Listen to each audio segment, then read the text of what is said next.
Hello, my name is Marcus. I'm the compiler of a collection of therapy quotes entitled 1001 Windmills of the Mind. A collection of advanced self-help quotes taken as often called the psychoanalytic or the psychoanalytic perspective, which long ago, as I understand it, was referred to by some as philosophical medicine or narrative medicine. Once again, to borrow a line from the singer Steve Perry, was a song entitled For the Love of Strange Medicine off his second solo album by that title as well. And these quotes are strange. Maybe we can say they're a little bit in the twilight zone, meaning the effort, that middle ground effort where you're trying to be conscious of what's unconscious, that middle transition, confused area. Maybe we can borrow that line from the TV show Twilight Zone. So psychoanalysis is maybe trying to be a bridge to understand this confusion between conscious and unconscious, that twilight, maybe not exactly, but just ballpark approximation. So in the TV show The Twilight Zone, they show you confusing scenario, speculative fiction they call it, and it's an attempt to maybe make you aware of something about yourself that you don't know. So it's not literally what you see. It's true invisibly, but not true visibly. So there's that middle twilight-ish kind of area. So that's why it's called strange medicine. In an attempt to be narrative medicine. It is kind of strange in the process. And if you can construct and now know what you couldn't back then, you're setting it up so that you can now feel what you couldn't have felt back then.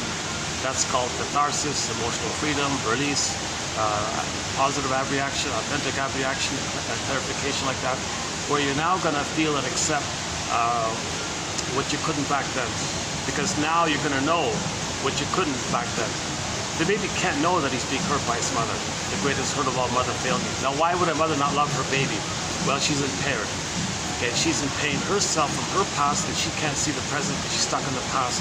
And if the mother's stuck in her painful past, the present's always the past for her emotionally. So the present for her is called the presenting past. There'll be a few little interruptions here. I'm in the public place again here. I want to see if I can make this baby work here. Problem is, it's a little distracting that the guards, they're just right beside me as they're sort of stationed there. So they're all, the people are walking sort of right in front of me here. I'm sort of this twilight. I'm sort of this twilight zone with this service here in the mall. If you're a member, you can work inside the space there. It's one of these workplace kind of places. But you got to pay a ridiculously high membership fee, like a fitness club. But they have this sort of outer part. If you buy a drink here, that you use it for 2 hours. Kind of thing. So it's sort of like almost like a bridge between the regular mall, being a member of this workplace thing, just sort of this middle kind of area. Maybe not a good example, but okay, let me get back on track here. So, right. So, why would a mother not love her baby? Why would a mother be so impaired to the point even where she can't meet the baby's needs? Well, how does the mother love if she never received love? If the mother never received love, she's in pain by what happened, and all she has is that pain, and that's all she feels. So in the present, she's going to transfer that problematic interaction that she had with her mother, is unresolved, unfinished, and she wants to repeat what happened to her with the mother and restage it in the present, using the child as a stand-in for her. She plays the shaming mother, shames her baby the way the mother had shamed her, and then flip-flop, sees the baby as the mother hurt her, and then she's angry at the one she just shamed who first played her. So if the mother is traumatized herself, and okay, if the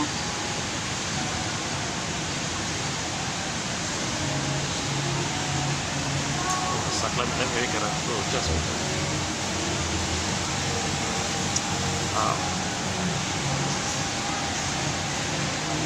So if the mother's traumatized herself due to the pain that she's constantly feeling, and it's frozen, but it's alive, It's frozen and alive, flash frozen pain like that. Imagine a scream painting, basically. It's screaming, but it's voiceless. It can't scream. It's all frozen up, but it's still screaming. That's like a constant pain like that. How's she gonna love her baby if she's in pain, screaming like that? So she can't really be emotionally available to love the baby because she's freezing, screaming like that, right? Frozen. So because of this pain, the psychic pain the mother's in, she wants to get out of that pain. That's the first things first. It's a question of survival for her.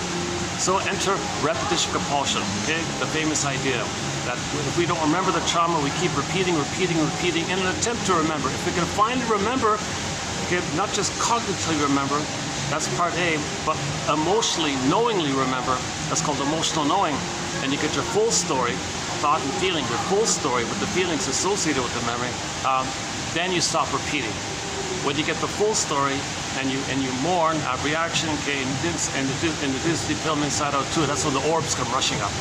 They did the free association, there's narrative medicine, say what comes to mind, what does this remind me of? I must have a very good reason for feeling this. What's the hardest thing about that? And just see what comes up. Free associate, find your story, construct your story, be a detective, and now you're blocked. Okay, well, you must have a very good reason for feeling blocked. Validate. You don't gaslight, validate. So now you're validating in the free association process. So on the broccoli boat, you gotta validate. Okay, then, so you feel stuck. Sometimes you may go, where in the body do you feel stuck? Maybe just to buy you time a little bit to validate. Then you feel safe.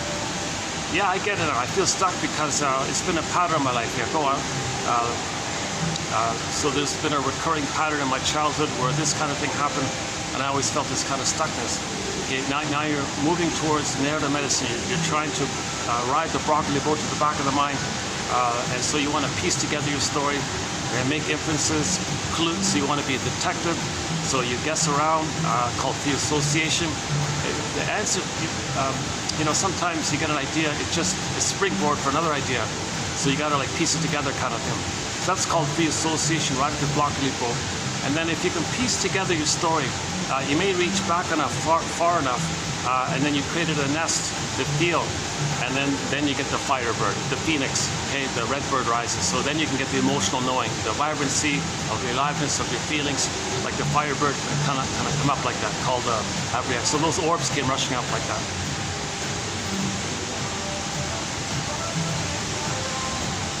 Okay, so if the mother's in pain herself, okay, so in her repetition compulsion, she can't love the baby. Of course she's going to fail the baby. And so the baby's surprised by this. He doesn't expect this. He can't know this. The baby can't say, oh, mother's hurting me. She can't love me. Well, that's because she's in her pain from her past, and she's got to replay her past. So she wants to use me to help her in that past trauma of hers because she has the fantasy that she can undo it, get a better outcome. Or she's trying to know her story. She's got to traumatize me to help her know the story that she was traumatized. Oh, that's okay. I'll forgive her for that, and I can help her as well. I can play that role for her. Okay, this is too much for the baby. The baby cannot be expected to perform these kind of functions for the mother, to help the mother remember, or to be okay with being shamed the way she was shamed. The baby can't have that level of understanding and empathy for the baby, for her mother. And the baby might say, well, geez, what a dilemma here. Mother's really wasn't love. Maybe I could provide the love that she didn't get. And the poor baby's going to try to be a parent to her traumatized mother. So the baby feels a lot of pain. He thinks he's being punished. If he can't save the mother, he's feeling guilty in his task. So he thinks, is he defective? Why couldn't he save the mother? If he's in pain, is he being punished? Did he do something wrong? Wait a minute, if he does something wrong, that means he is wrong. So he concludes he's not okay somehow. So the baby's going to freeze up his soul and exile it like Snow White in a coffin, or Rapunzel in the tower. Golden ball goes down the well, Iron John in the cage. This cord in the field gets pulled down. Robert A. Johnson does a version of the loss of the feminine principle in a certain overly graphic way. I don't like it. I just noticed it this morning. I'm not going to go with his one. But it refers to the same motif, that the feelings are flat. Okay, the feelings are unavailable. The beingness is frozen. So echo becomes a statue. Faithful John becomes a statue. Petrification, turn to stone, turn to ice, wooden, flat, okay, or ashes even. So the jargon is athimoalexia. Athimoalexia. No feelings for your words. That's what happens to the baby's feeling self. He's got to freeze it up to protect it and exile it. Mother's hurting him. Mother's not meeting the baby's needs. He wants to protect his authentic self, his beingness, his home, and he wants to protect it. So he freezes it and exiles it to protect it. Now, of course, he feels empty, and we go on from there. So back to this mother here. If she didn't get the love that she needed to go through her developmental process called differentiation, separation, individuation, where she could feel embodied and have the ability to love when she gets her feeling. No, the mother's golden ball was lost. Okay, her beingness was lost. Her feelings were lost. Okay, so she's in immense pain by this. Now, when there's trauma, okay, that's called attachment trauma. So the mother had attachment trauma, okay, developmental trauma, relational trauma, interpersonal trauma, betrayal trauma, whatever you want to call it. The mother didn't get her needs met. It's a traumatic attachment, insecure attachment, reactive, unformulated, disorganized, anxious, avoidant, reactive, whatever. The mother did bond to her mother, but at a huge cost. So the mother was in pain from her mother, and the child wants to turn to the mother for soothing, for comfort. He can only turn to her, but she's the cause of pain. He's got to go to her for soothing. So it's like a double pain like this. So she flips over, she crosses over. She can't be herself. She identifies with the aggressor to have some kind of connection to the mother. She imitates the mother. So that's called identification with the aggressor. One of the most desperate things that a baby can do is to make that deal, right? Make that deal. So she gonna mimic the mother, imitate the mother, be like the mother, feel like the mother, okay, and then treat himself the way the mother treated him. So that person, the mother's gonna go through life treating herself the way the mother treated her. Okay, now that's kind of too much pain like this. So this mother is going to shame other people to represent her shame self, because she's going to play the shaming mother. So she'll shame others whom she believes is her shame self. Okay, so now she gets a baby. Oh, baby! Oh, wonderful! I now have a constant ability to shame you, to keep me unaware of how I constantly shame myself the way my mother shamed me. And now, baby, I can see you as the mother who hurt me, and I can be angry at you after I shame you. Poor baby, what is he going to do? Okay, as just mentioned, flash freezes, his soul exiled. So Snow White's in a coffin. So back to this mother here. If she's in so much pain, okay, she's going to recreate and repeat her unresolved, unfinished business, that pain with the mother. She wants to get out of it. She wants a better outcome. She wants a loving outcome. She wants a normal outcome. But she got a traumatic outcome, and it's a piercing pain like this. So the system has this drive to get out of it, like so it's pushing up like that. So in repetition compulsion, the present for her is again and again and again a replay, a new edition, a new version of the past. So the present is just going to be distorted. It's going to be used and twisted. It's going to fit the lens of the past. Okay, so she's going to see every day through the lens of yesterday, through that template she creates. So she'll distort the present to make excuses about it, to somehow wrench it to fit the past, and she wants to replay the past. Okay, so due to the pain she's in, she recreates the childhood thing in the present because of the pain, hoping to get out of the pain. So this mother now has a baby, but she's in all that pain. What's she gonna do? She's gonna repeat what happened to her. So she says in effect, all right, baby, I gotta repeat my trauma. Sorry, baby, I can't love you. I can't meet your needs. I can't even see you really. I'm just in so much pain with my mother. So, well, since you're here, baby, what I'm gonna do is, how convenient. Well, thanks for being here. Now I have somebody to shame the way I was shamed. So, baby, you're gonna play a proxy of me. You're gonna represent my shame self. And I'm gonna literally see you as my unloved shame self. You're like a part of me, we're one, you're gonna play that part of me, and I play the part that's shaming. So I'm gonna constantly shame you, baby, because you're constantly my unloved me.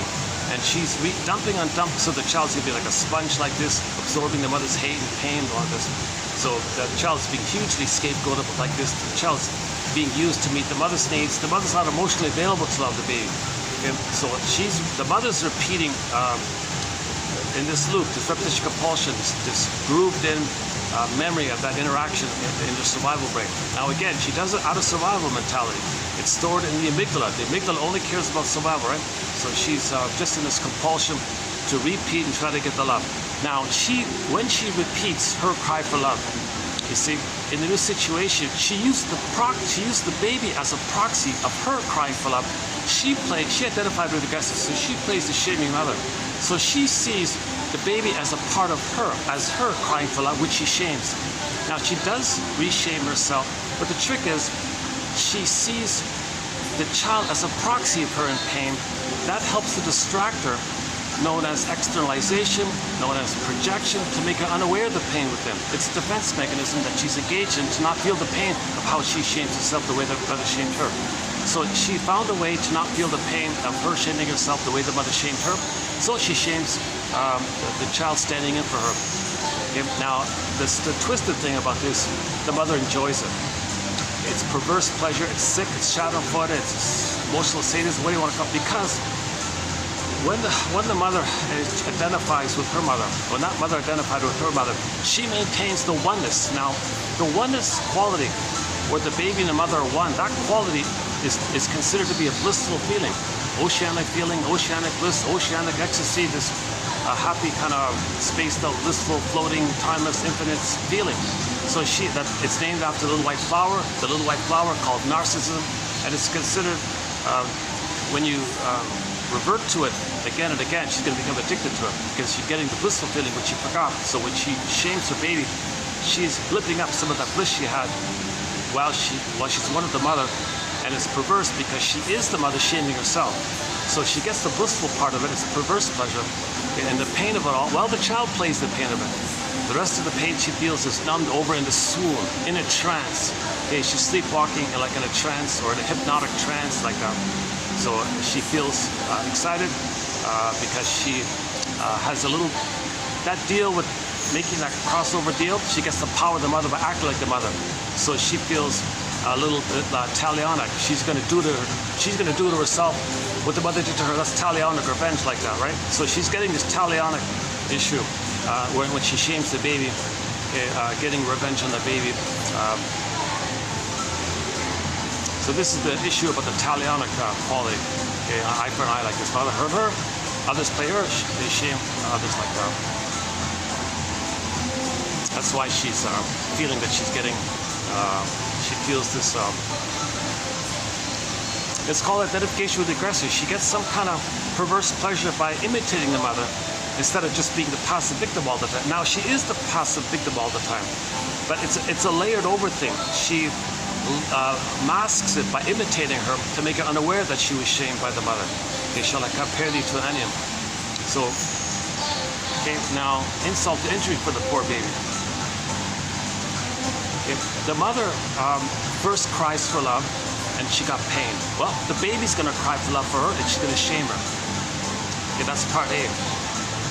How did the mother feel when she was shamed? Well, she was enraged. She ended up with a fantasy like a hungry wolf. She wished she could devour the mother like this.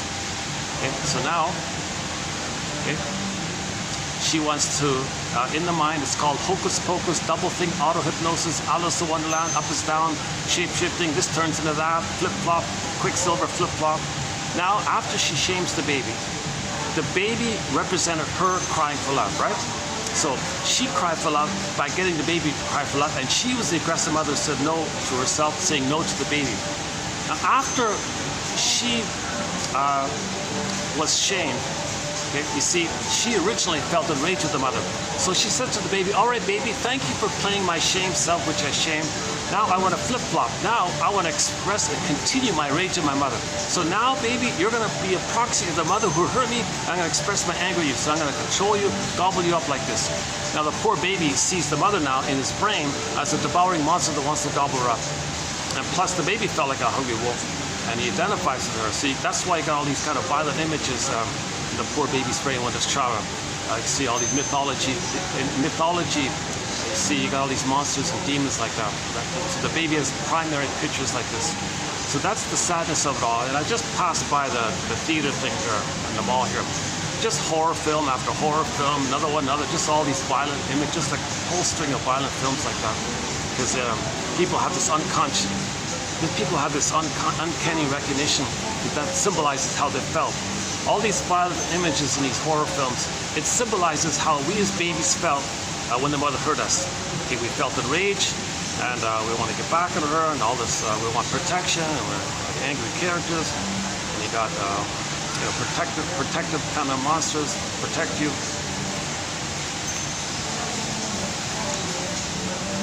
Yeah, I want to go back to the Twilight Zone in a minute.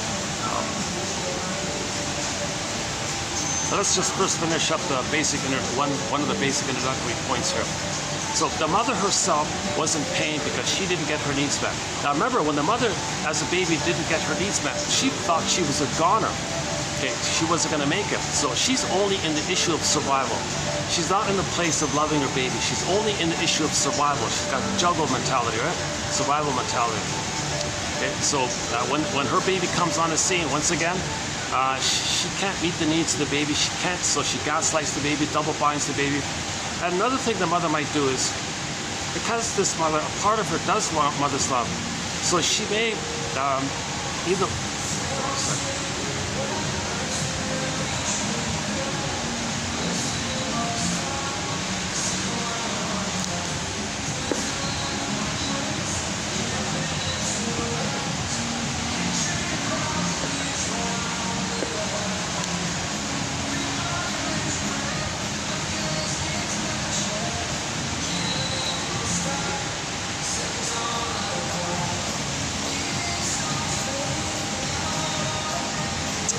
Okay. I got a very late start here today. I think this will be a shorter video. I'm still struggling around. I'm scrambling around. It's funny. I feel like I've exhausted all the possible places where I might be able to do a video. So I feel like I'm trying to squeeze the toothpaste. Is there any other little spot somewhere where I can do the video? So it's getting a little. Hold on a second.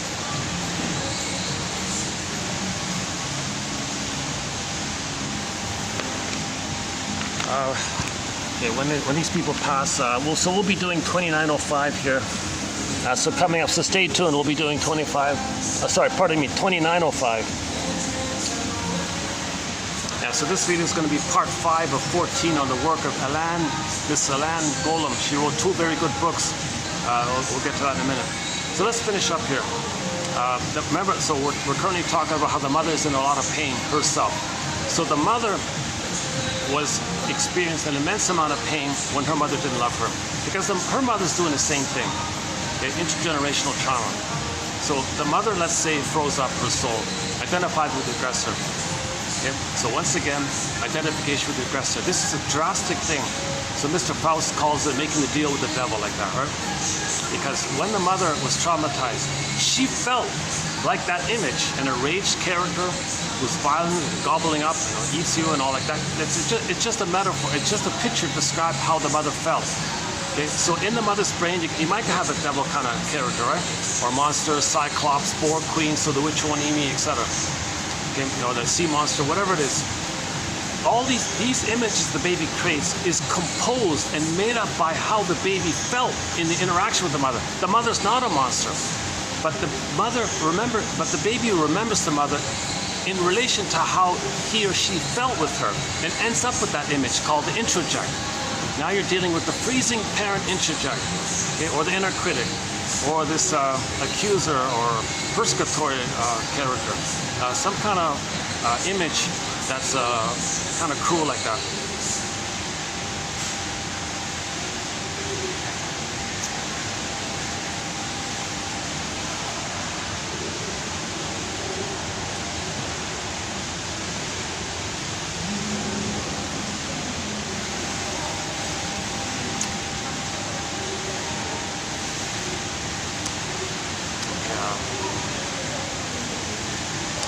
Jeez, I guess I could move. I'm not sure. It's possible I might be annoying. Somebody might be hearing me. They're moving around. It's possible I'm interrupting them, which I don't want that to be. I'm not sure. I can't tell. Hold on a second.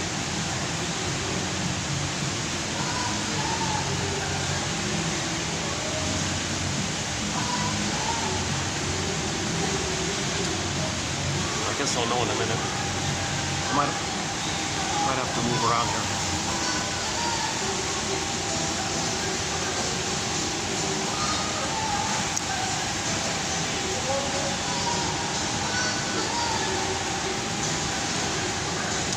Geez, they got the whole space.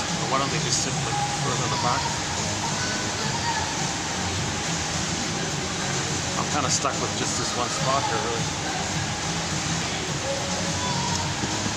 Okay,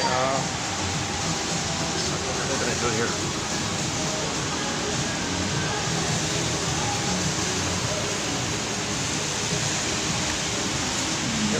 There's a possibility. Let's see.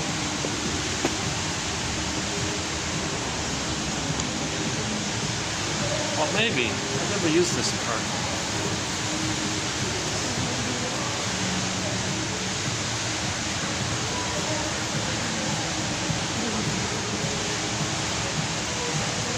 Maybe.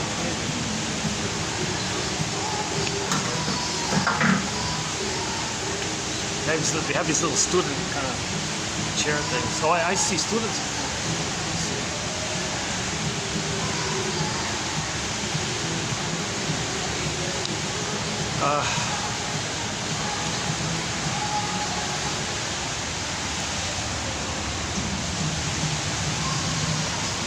So we're talking about an impaired mother, a narcissistic mother, a bullying mother, a clinging, demanding mother, a mother in pain, a mother with some kind of narcissistic pattern, maybe lower functioning BPD pattern, maybe Iago pattern, maybe she's cynical and bitter, very controlling, materialistic. So her emotional body is frozen, and she's operating out of her life force, her eros, into the survival part of the brain. So she thinks in terms of jungle slogans. So the mother herself created a violent image, and that's her link to the mother. That anger and need links her to the mother. So she adopts that anger and need as a link to the mother. That's her line to the mother. So she's got to hold on to her anger and need, that hungry wolf image, the guy with the horns image. She's got to be voracious like that, and rage and hungry like that. That's her link to the mother. That's the mother's sense of having a connection to the mother. So this is called identification with the aggressor. Okay, the aggressor is the image she creates. So now she's going to act like that image, basically. Okay, that image. Hold on a second. Jesus.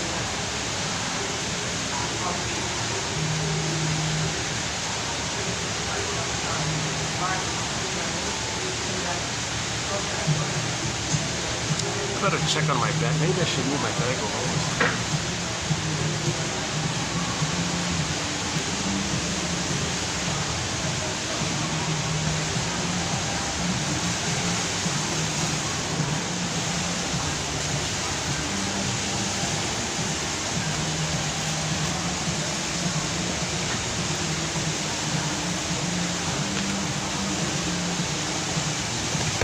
Oops.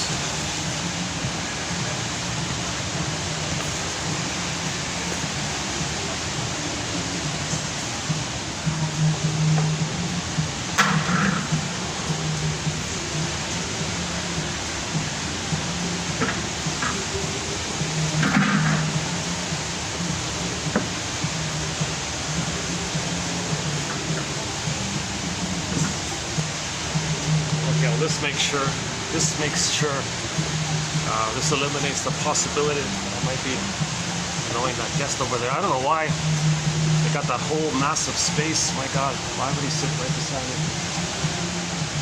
I mean, just across the thing. Like, you see what I mean? You got this whole, people who are a member of this thing, they got this whole space here, eh? Look at that, eh?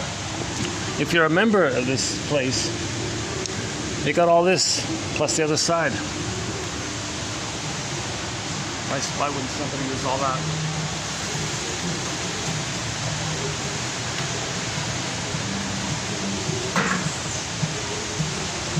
Oh, I see. He likes the view, maybe. Okay, that's what it is. It's got a window there. Okay. Let's get back here. So let's finish up our basic point here. Now let's check the battery. So I have anxiety. I have not been analyzed. I'm not a shrink, a professor. I'm trying to learn the quotes. The benefit here in this project is that the quotes are going to be clear. If I get it, pretty much everyone's going to get it. So this people in midlife trying to get back their beingness, get back their goal, the ball. It's called the hero's journey, the second journey, the midlife audit, the midlife examination period, the adult development where you want to get, you want to get back your authentic self and your feel more at home within kind of thing. Because from that place called differentiation and authentic identity, you know what's unique about you, which when you express, you feel the blue jay of happiness. The bluebird of happiness, Shirley Temple says, kind of flies out like that when you feel that pleasantness of being connected to your beingness, okay, the serene, inexhaustible fullness of being. Something's flashing on me. All these blinking lights. So everywhere you go, there's always some kind of huge lights blinking all over the place. Actually, here's not too bad. Here's okay. Is that better if I can do this? Oh, how about that?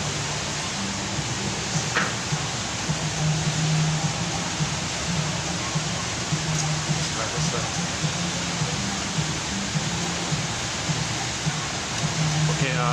Okay, so where are we here?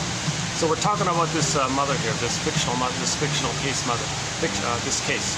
So let's imagine a case where a mother herself, okay, when she was a baby, she froze up her emotional body. Okay, so she froze up her soul and exiled it. Okay, and then she identified with the aggressor. Okay.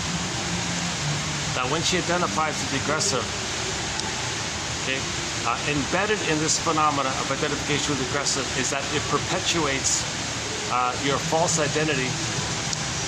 That when you lost your soul and projected onto others, what that mother did was she identified with her sense of self before the trauma. She took refuge in the time in the uterus when she was a king and a god or queen on the throne like that.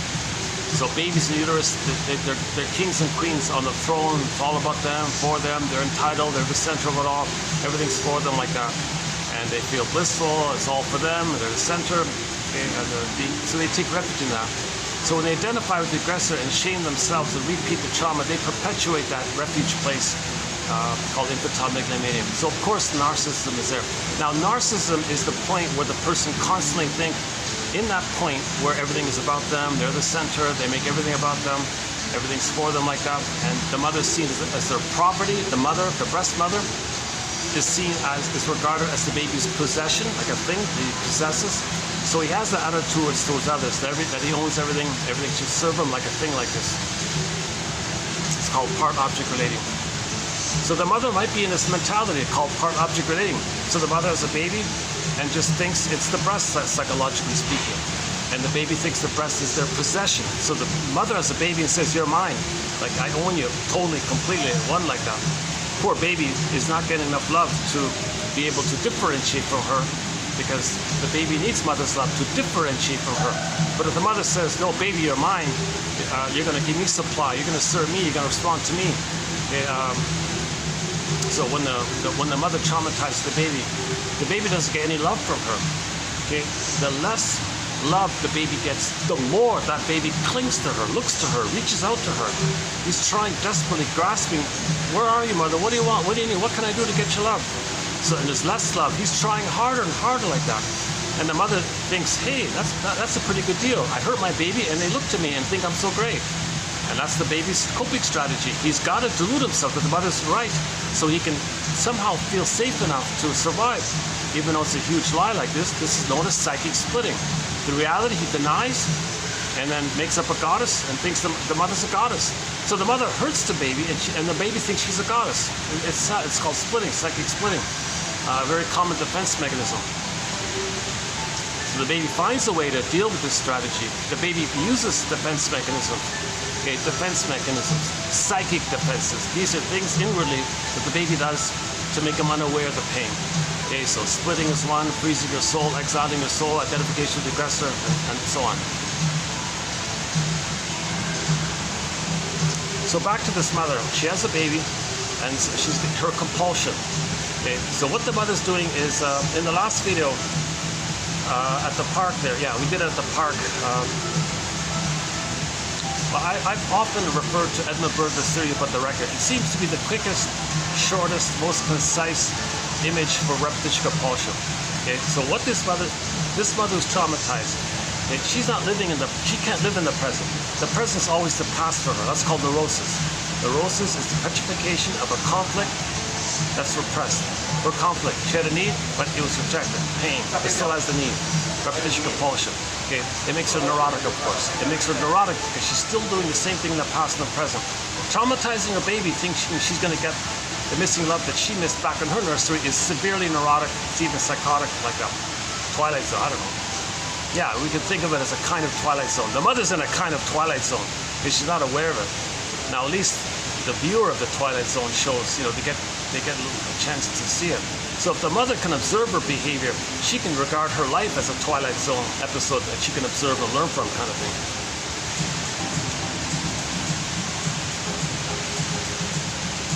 Where are we here? I want to talk about 2 Twilight Zone episodes I just discussed. I've been talking about Twilight Zone for the past 2 weeks, and we discussed several episodes already. I want to just briefly comment on 2 more episodes. I won't do a full discussion on it. I want to do a partial mention on it. So we'll get there, yeah. I'm talking about the 85 one, the first reboot, the 3-season one, 85 to 87, I think. Okay, so back to this mother here. So this mother,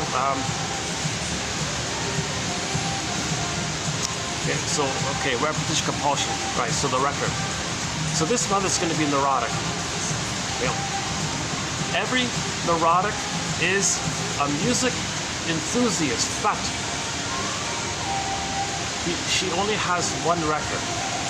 That loop, that memory. She cried for love, mother said no. She cried for love, mother said no. Repeat, cry for love, no. Ouch. Need's still there. Pain is there. What's the need? Pain. This conflict. He wants to repeat it to get out of this mess. Okay? So imagine this memory, this relational memory pressed on a 45 groove. Okay, side B is the same song as side A, or there are no grooves on side B. The point is those 45 vinyl disc records only have one tune. We call it the cry for love. Okay? Every neurotic, so this mother's going to be neurotic. Every neurotic is a music enthusiast. Okay, pause here. So we're meant to love life in the present. We're meant to have new songs in the present. Creativity, spontaneity, play, tenderness, new memories, love, enjoying the present's new, she's meant to have a lot of new lovely experiences like that, but she can't do it because the present, she's just going to twist to play the past. So that's why she's neurotic. Every neurotic is a music enthusiast, but he or she only has one record, 45 record. He or she carries it with them everywhere they go. Every time they see a turntable with never-ending fiery ardor, he says, they spin off that, they play that record. Okay, the metaphor means that in new situations, they don't enjoy the present. They have a memory of the past, they put it on the turntable, and the present becomes a replay of the past, a new edition of the past, a melodrama of the past, a version of the past. They're still playing the past, so they transfer the past to the present. At the present we call the presenting past. We present the past to the present. Or due to the repetition compulsion, we transfer the past to the present. And she wants to replay the thing.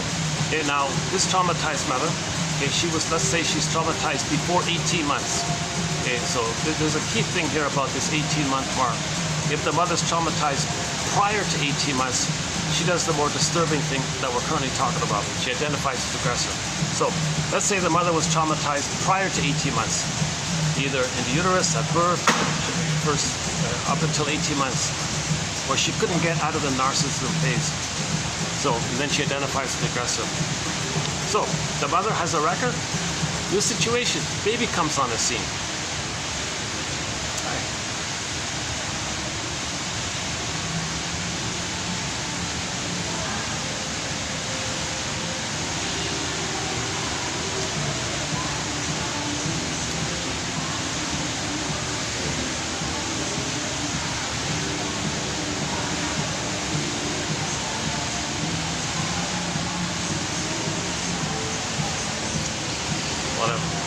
Those fellows leave, I'll go back to my regular spot.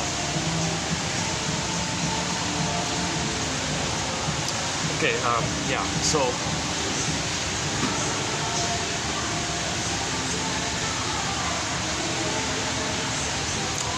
okay, nice little mall actually.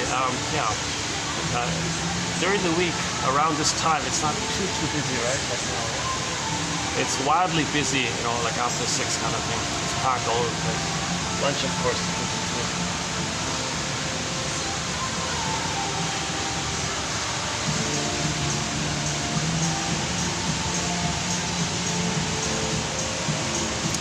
Okay, so let's say this mother was traumatized before 18 months. That means she identified with the aggressor, takes refuge in an infantile megalomania that she's a queen on the throne.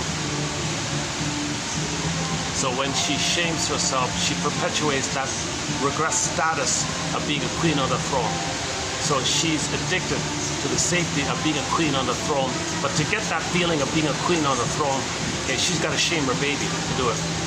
Because the baby plays herself and she identifies with the aggressor. So the mother shames her again, she stays on the throne. Okay, so she's got to shame herself. Now this is all too painful. That's why she uses the baby as a stand-in for her shame self to play her. The baby's going to be a proxy of her shame self, her hated self. In other words, the mother needs to hate the baby so she doesn't hate herself. She can't hate herself anymore. It's too much pain. So she's got to hate the baby to externalize and make her unaware that she hates herself. That's a sad, very sad situation for the baby. So what does that baby do? Oh my God, poor baby. He's going to freeze up the soul and imitate her now. That's intergenerational trauma like this. Okay, again, so the mother has a baby, new situation. Okay, baby, I gotta replay my record here. So the record is, in my nursery, I cried for love. Mother said no. I gotta replay that. Yes, materially, I understand the presence of the present, but I'm gonna relate to it as an emotional new edition of my past. There's a famous split like that. You got the unconscious ego and the conscious ego. The conscious ego, it just makes her just function in life. Like she can pay the bills and drive a car. She can function in the material world, the present. But the emotional ego is totally submerged in frazzled. Okay, so it's kind of like there's no real emotional authentic self ego. So the famous split, ego split like that. We'll talk about the ego split maybe another time. Oh, okay. It's fun. I can't fully relax here for some strange reason. It's these little kids' chairs that make it feel comfortable. Can I go backwards?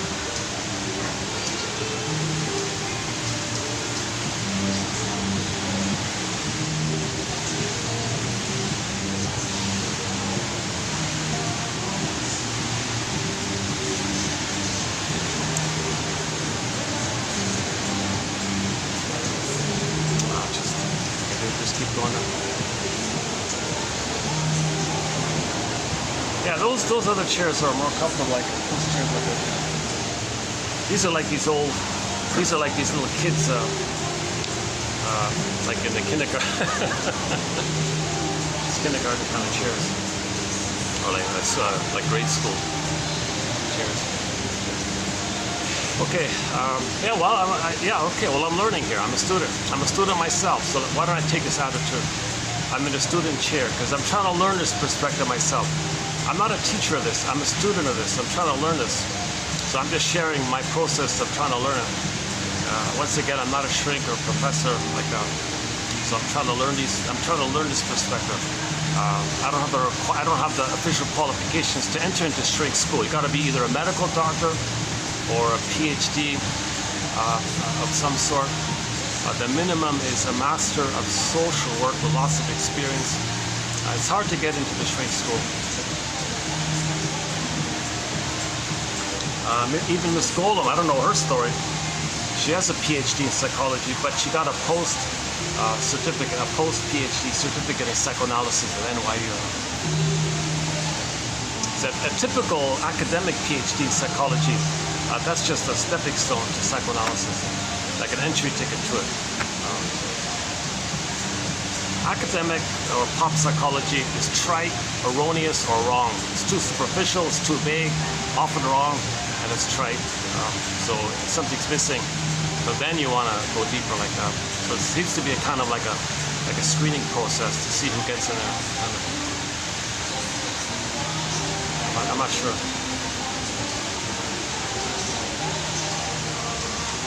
Okay. I gotta get used to this little, I feel a little, I don't know what it is. I got all the people beside me.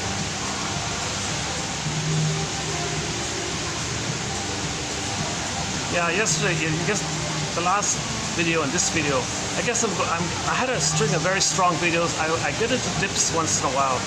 I feel like I'm in this dip mode. It'll pick up and I'll dip again. It kind of, however the delivery is, a refreshed, happy, easygoing video, or one of these nervous videos, whatever it is, the quotes are posted below. And you'll get 10 quotes on average. You click the more link, you get 10 quotes here, and the hope being a 1 out of 10. And that's Robert Bly's advice, to read psychoanalysis for 10 minutes a day.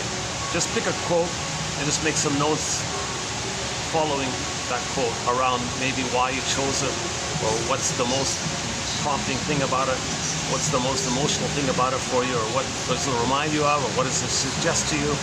You must have a very good reason for selecting that quote. And you say that, I chose this quote. I must have a very good reason for choosing this quote. There's something there, yeah, I feel something about it. Well, what's the most felt thing about it? Well, I feel blocked. Okay, you must have a very good reason for feeling blocked. I think there's some anger there. Yeah, you must. So what's the angriest thing? Or you must have a good reason for feeling angry. Yes, you're right. And you kind of free associate. Just make a little notes like that.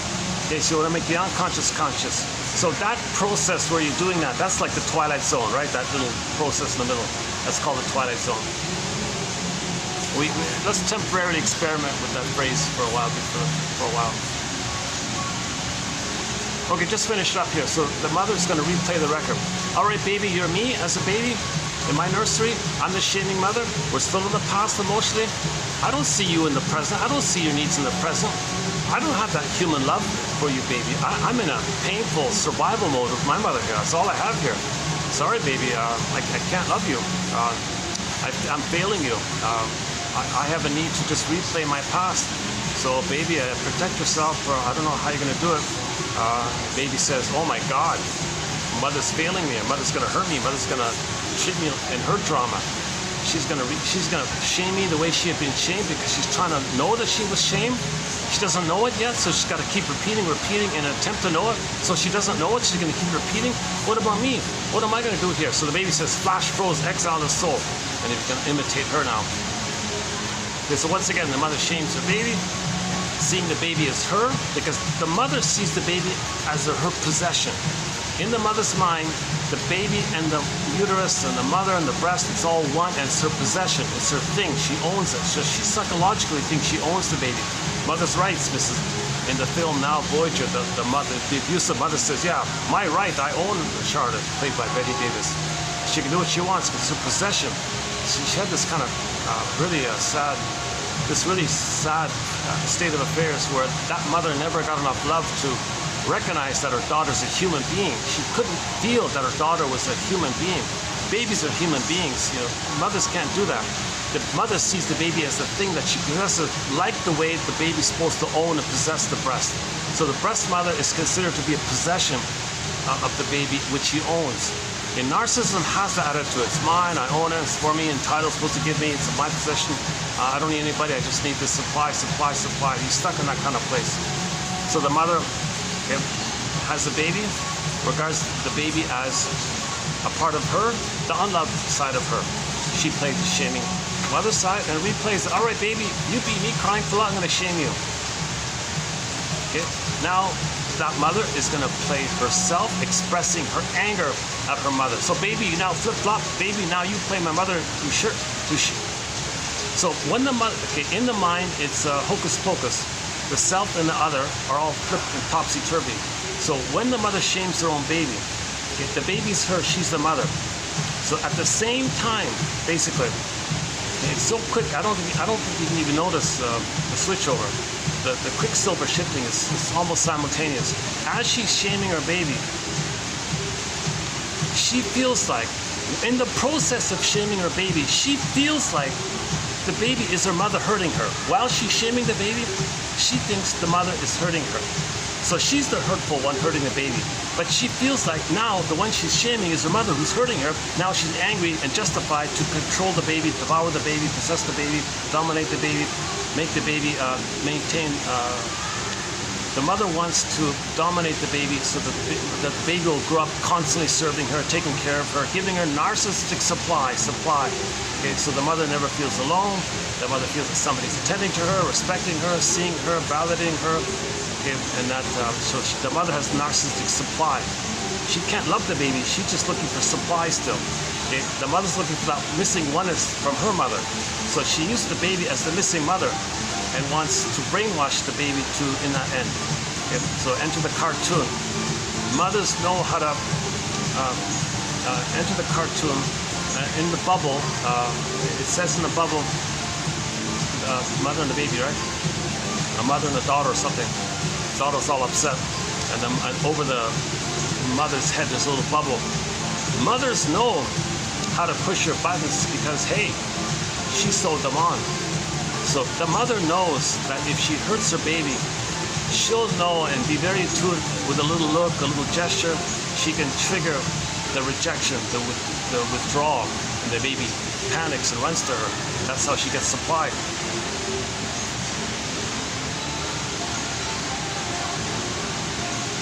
Let's say for a second, okay, maybe I'll pause it here for this point. Okay, so this is a huge topic. It's called identification with the aggressor, repetition compulsion. Okay, the timelessness of that survival part of the brain, and there's a lot more going on. The various stinger personality patterns, okay, the stingers and the clingers, and the stingers can't free associate, they can't make an I statement, they gotta lie all the time, they get supply, and there's a lot of material about the stinger. So let me this is what I just did, believe it or not, it's just a portion of one of the points in the introductory material. It depends on my mood in terms of how much I can cram in and limit the time. Today I was a little repetitive due to my current anxiety thing.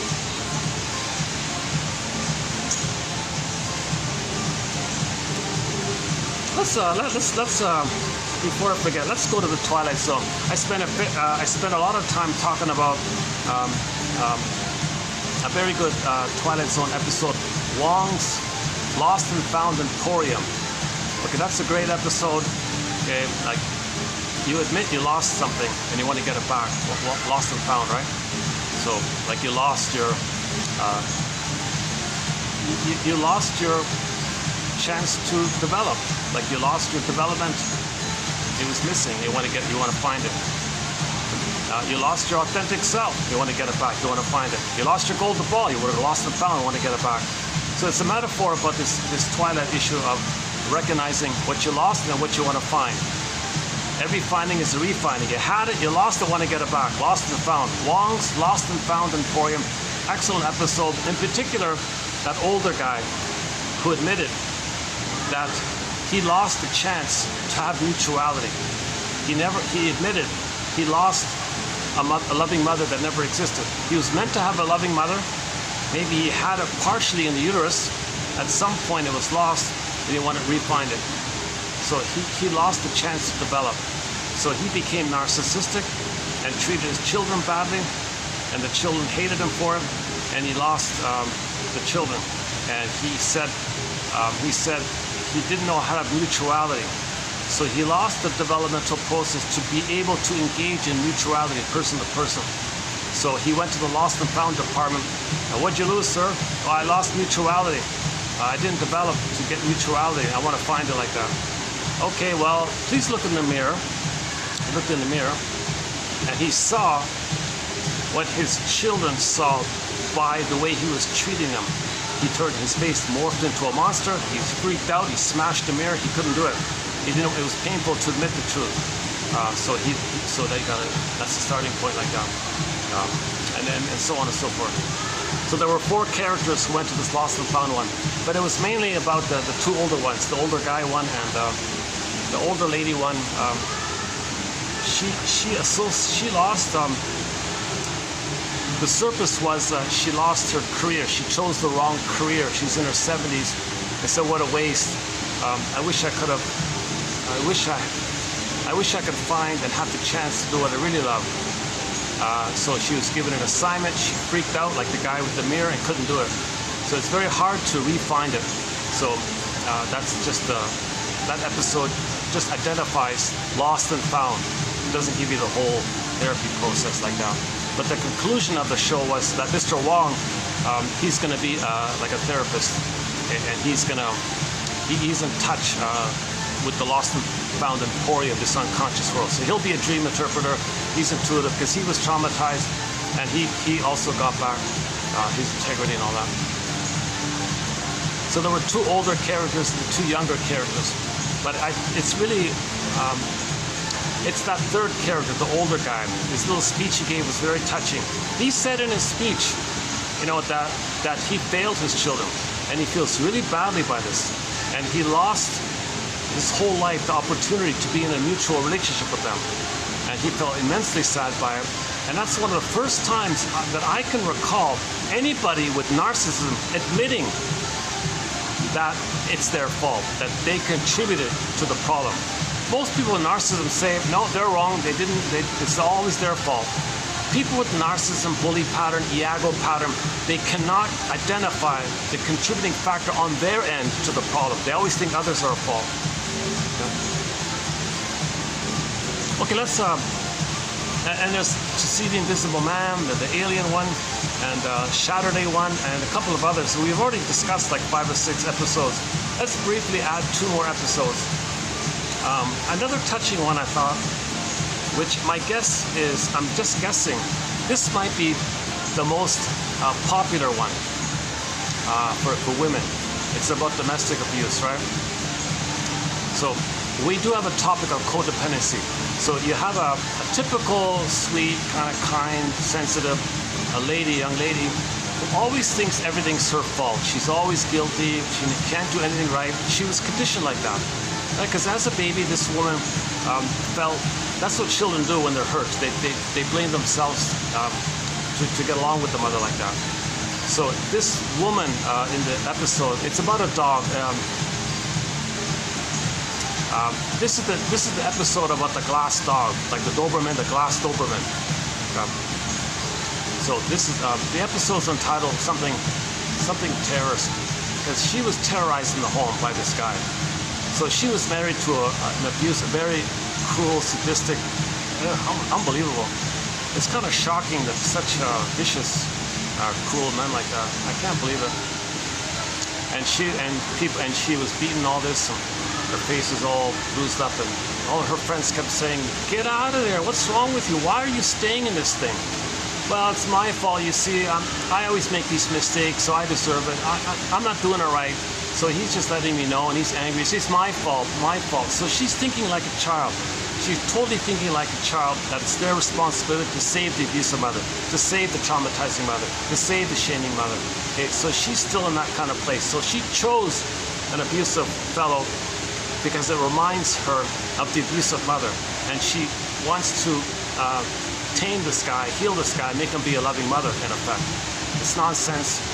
This guy just only has contempt for her, and he says she does sweet lemon. He's not sour, he's sweet, and he only has contempt for her because he hates himself. He uses her as his shamed and hated self. She shames, so he doesn't be aware of his shamed self. So this was an over-the-top, wildly exaggerated. It's kind of shocking to believe that it would take a woman so long to leave that kind of situation. But her argument was she thought it was her fault, that she deserved it all the time. So she acted like a passive child, thinking it's always their fault, they're always wrong, and that's what mothers do, right? Mothers do that to the child. Child, you gotta be my mother. You can't. You're always wrong. You're always wrong. You're always wrong. So she's stuck like this. So she grows up, marries a guy who's just like her, and he's hitting her, and he said, "Oh, it's because I'm always wrong. I'm always wrong. I'm always wrong. That's why." So she's trying to master the trauma. So she's repeating it in an attempt to remember. She's meant to understand that fellow she married is basically an emotional reincarnation of the mother. And how she felt, how she was treated, she recreated to get the story of the past. Okay, so she doesn't remember, so she's making it happen to know the past, kind of thing. Memory, repeating, working through. So she was in that kind of place where she was repeating it and she didn't know why.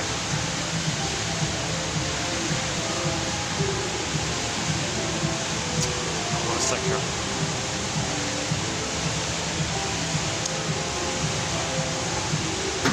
Check if there's any other spots here. No?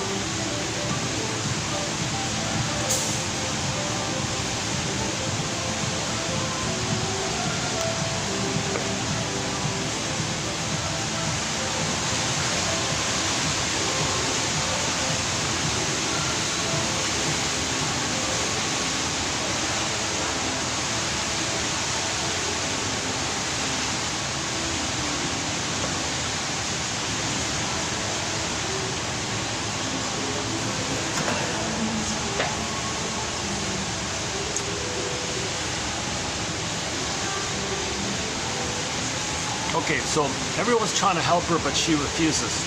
People are trying to pull her out, she refuses. So she's really stuck like this. So this is a very sad story, of course. Everyone who watches this immensely is going to be angered by this scene. So the sister sent her a little glass figurine of a Doberman. Okay, to remind her that when she was a young child, she and her sister shared this dog who protected them. They loved this dog, and she was immensely happy to be reminded of somebody who would protect her. So she needed protection, obviously, right? So the sister in another place sent her a reminder that protection is possible, something like that. Okay, so that was kind of a touching scene like that. Okay, now, because she's being so severely hurt, okay, so in her mind, she now has the fantasy that her childhood dog would attack this guy, the husband, and protect her. She had a deep image and fantasy in her unconscious. You see, her conscious, she's not aware of it, but the unconscious knows. The shadow knows. Her shadow knows, right? So her unconscious knows. She is enraged, and she wants to attack the guy or get away or protect herself, do something like that. Okay, so when she got the figurine, she reminded that she had a Doberman, a friendly pet that would protect her, that would have protected her as a child or something like that. We don't know the full story of why they lost the dog or something. So anyways, okay, that little symbol triggered up her memory of as a child she had to protect her Doberman dog like this. In her unconscious, her true deep feeling is she wished that dog would attack the husband. Okay, that was like a wish like this. Okay, now this was an image that was very strong in her unconscious. Now because the fellow is hurting her and creating this symbiosis, you see, when the husband's hurting her, he wants her to be a breast for her. He wants her to mind read and be a breast mother for him. So he's hurting her in an attempt to control her, okay, to make the guy, the abusive guy, thinks the wife is the missing mother, and he's enraged at her and wants to dominate this woman to be osmotic, symbiotic, and do mind reading. Meet his needs even before he asks for it. The guy's like a baby, wanting the breast to understand what the baby needs even before he asks for it. Okay, babies don't have vocabulary, he's coming from that kind of place. So he wants mind reading like this. He wants this oneness of mind like that. Okay, so when he attacks her, she's desperate and goes into the symbiotic kind of place. So when he hurts her like this, he's trying to convert her into a mind-reading breast who's going to take care of him. Okay, so now in the process of that, when he hurts her, they're fused. Now, inner unconscious is that dog. That dog image goes into his mind. Okay? He doesn't know it, but this abused wife's dog from childhood, her image of it, when they create symbiosis, okay, that dog enters into his psyche. Okay? So this is like the idea of a symbiosis like this. Now there's in his mind her image of the dog. But her image of the dog is the dog will attack him to protect her. Now it's in his mind. Okay. Now he's going around with this unconscious. He can't. It's very intense. It's very intense. Okay. This dog is violently enraged and wants to attack this guy. Because this is so strong, he has a psychotic break, the guy, and sees that image literally in front of him. It's not real, but he sees it. Okay? So when he opens the door, there's the violent dog. The Doberman's going to attack him. You know, I'm in tears too. I'm on the verge of tears too, because when you see how sadistic and savage, this guy's not human. Like, you don't think he's human. Like, it's hard to think. It's easy to forget. Like, how does he lose his humanity? Like, oh my God. There's some kind of disease with that guy. There's something too severe with that guy. It's over the top. Because they showed him as consistently, extremely, in every minute, every micro moment, he was just hurting her in every sadistic way, just constant like that. It's meant to resemble the way the baby feels in constant terror. And the episode isn't called a terror, something terror, right? So this is the source of terror is from here, what we're talking about. So this Twilight Zone episode is trying to teach you the source point of terror. The baby's terrorized. Okay, the baby feels persecuted like that. Okay, so in the man's mind, okay, he absorbed him while he was fused, while he was trying to get the oneness of the wife's psyche and his psyche to be one, where if they're one, he can demand the mother to read his mind and meet his needs. So he wants perfect symbiosis. He wants mind reading. He wants to be attended to perfectly. No one can do that. Okay? No, during that time of the fusion, the symbiosis, okay, he picks up in his psyche her Doberman pinscher. Now it's in his mind. This is an enraged character. It's very intense. So the man has a psychotic break and sees the dog literally in his perception. He believes there's a violent dog in front of him. Okay, he takes a gun and tries to shoot it. You know, it's not there. He opens the door. There it is. He goes to another door. Opens. There it is. He opens another door. There it is. Everywhere he goes, he sees this violent dog, and everybody's. I think everybody's cheering for this dog like this, because finally the woman's going to be protected. So there's a real wish to be, when a child's abused, he has immense protection fantasies. So this episode will tap into anybody's protection fantasies. Like if they're being bullied or something, they wish someone would protect them, you know. They wish the SWAT team would come and jail them or, you know, take them away or tranquilize them or something. So this will tap into that kind of area. Okay, so here's the guy with the psychotic break of seeing the woman's dog in front of him. He tries to shoot it. It hits a can. It does. The dog's not literally there. Okay, the dog's not literally, but he believes fully. Okay, he has a psychotic break. He fully, like schizophrenia, he believes that the dog's really there. So he's running around trying to protect himself with it, and he believes it so much. Now here's the Twilight Zone area. And now they're crossing that kind of line, so they stopped it, right?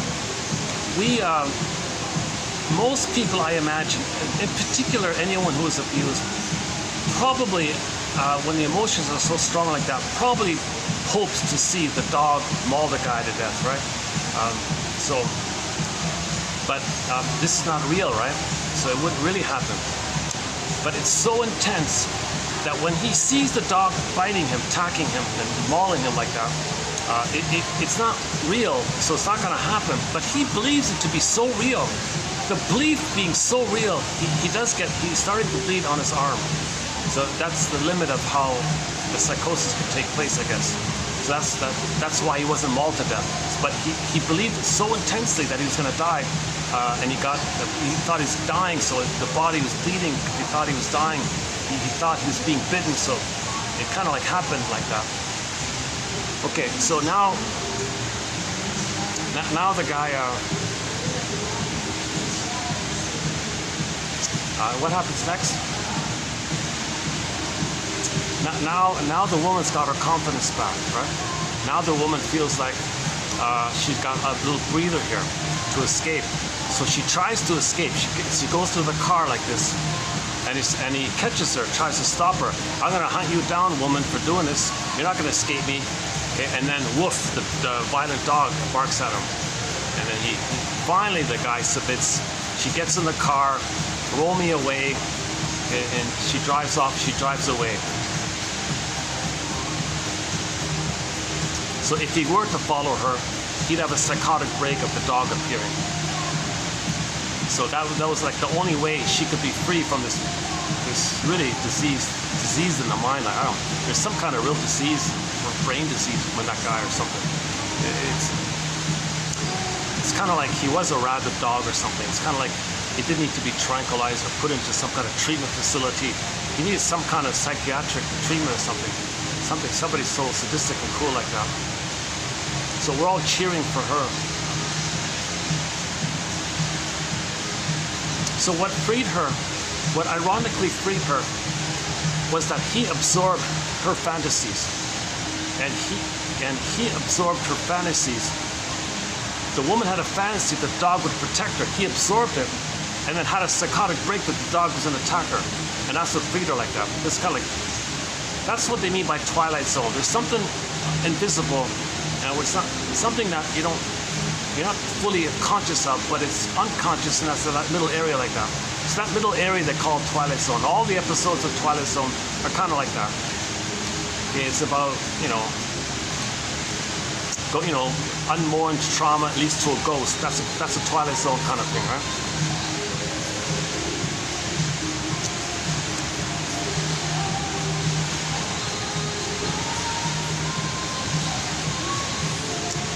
Thinking about the episode, it is an emotional episode. So the star of the show is that glass figurine, the Doberman, the black Doberman, and like a little figure, like a glass figurine of a dog, the Doberman. He was kind of like he was sort of in a playful, like in a ready to jump, like in a playful mode or something. But anyways, it was a protector. Now, nobody in the comment section is going to give you this interpretation, right?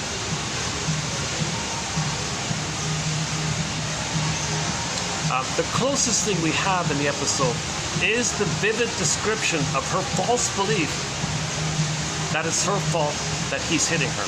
Yeah, it's my fault. You see, I didn't read his mind perfectly. You see, he's not treating her as a person. He's treating her as a breast that he owns, that should serve him, that should feed him. So that man, when he was a baby, was bottle fed. And when the mother bottle fed her, it was abusive. It was hurtful and violent and force feeding, and maybe the mother hit the baby. So the mother, that guy, of course, is over the top severely abused if he becomes violent, sadistic like that. So it's an episode, yeah. So any home abuse type of situation, that episode I imagine would be popular. I even had the thought, if I owned like a little shop or something, I'd play that episode I'd play that episode like on the window there and sell those figurines. People can buy it, have it in their bag or whatever, as a reminder that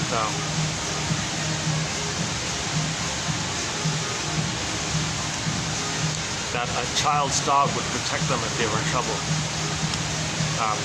Now, a second message about the story was the woman's got to find her voice. She's got to find her confidence. She's got to feel the dog, the protector instinct in herself. See, she lost it, right? she didn't have that. She didn't protect us. She didn't have that instinct to protect herself like that or something. I mean, so codependents are famous for giving their power away, right? They're helpless. They're no good. They're the passive. It's always their fault. They can never be right. So they got to try again. They got to try again. Oh, they're wrong. They're right. I'm wrong. They're always in this mentality. And the abuser says, "I'm right. You're wrong. Yes, I'm wrong. You're right." He says, "I'm okay. You're not okay. Yes, I'm not okay. No, you're okay." Now the abuser says he's okay from the delusion of him being an entitled little king and a god in the uterus. He takes the attitude that the baby is one with the breast, so he thinks he's a little king and a little god like that. So out of that, he says he has this pathological delusion that he's okay. And his unloved self, she plays the unloved self, which he shames.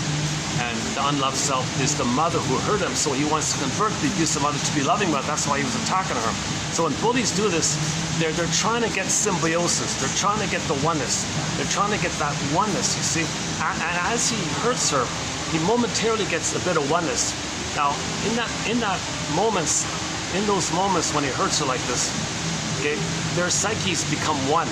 When their psyches were one, like the baby and the mother is one like that, you see, he thought her as the mother, and he's supposed to receive mother's supplies, right?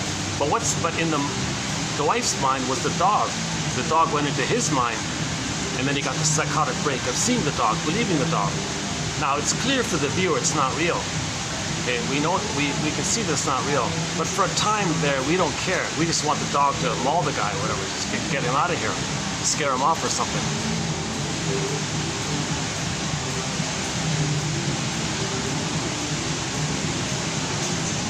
It could have been a Doberman, it could have been a panther.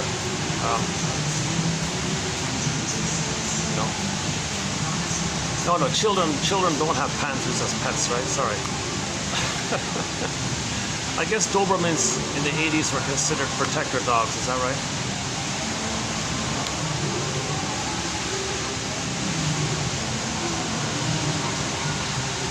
Oh, hold on a second.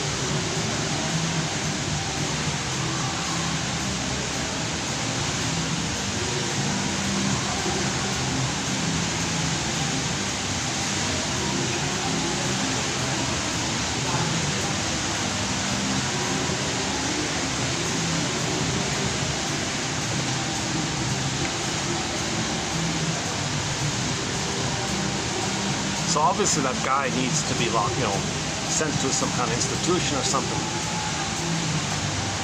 He's got to find a way to mourn and admit his trauma and losses. He's got to feel that he was abused by his mother. And he feels immensely entitled. He's immensely enraged. He's got to mourn the loss. Now in the meantime, the wife thought she could cure him and heal him by being the missing good mother. He just got more enraged, because that's not going to happen.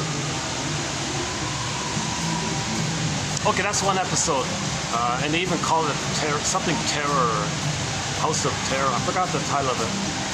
The word terror is in the episode title. The man was terrorizing her, in other words. Something like that. Okay, that's a touching episode. Okay, so in terms of psychology, okay, it's symbiosis. Okay, the needs of the bully to get the symbiosis. But in the symbiosis, her fantasy of her childhood Doberman protecting her entered into his psyche, and then he got a psychotic break seeing the dog outside of him.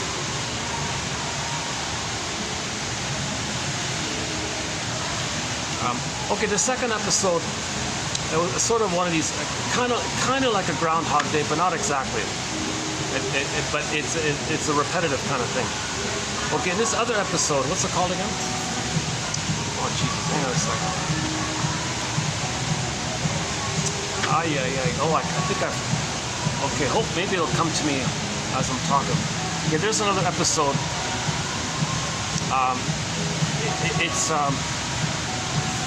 Okay. It's about family dynamics. Okay. It's about the famous.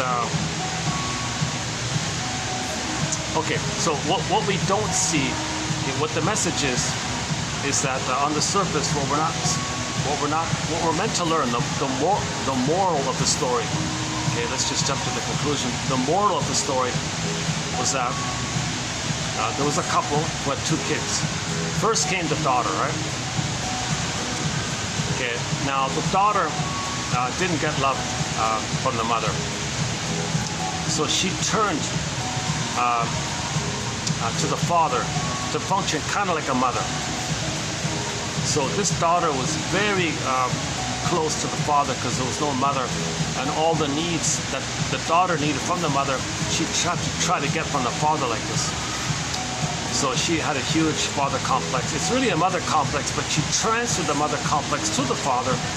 You see, they call it the father complex, but the father complex is really a mother complex underneath. So the child's desperate to get the closeness. So the mother didn't do it, she wasn't around. So the daughter is desperate to have a close relationship with the father. So the father becomes very important to her. The father functions kind of like the problem with this. The father cannot be the mother, but the daughter needs to be close to the father, thinking that the father is going to protect her from the abusive mother. So she's very dependent on this kind of need for the safety with the father, thinking that him being there is protecting her from the abusive mother. So there's a very close need by the sister like this. Okay, part A. We're in the twilight zone here. Dun, dun, dun, dun. Okay, so now part B is the second kid comes on the scene, a boy. The second kid comes on the scene.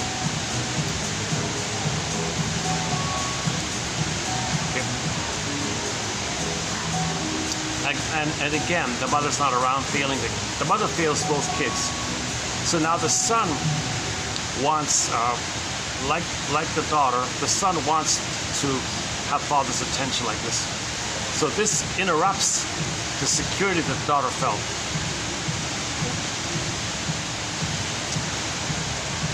So it turned out that the daughter wished the son would go away, so she can maintain the exclusive status with the father like that. Because the daughter needs the oneness. The son appearing kind of interrupts that, because the father's got to spend time with him. So she feels abandoned, she's enraged, wishes the son would go away.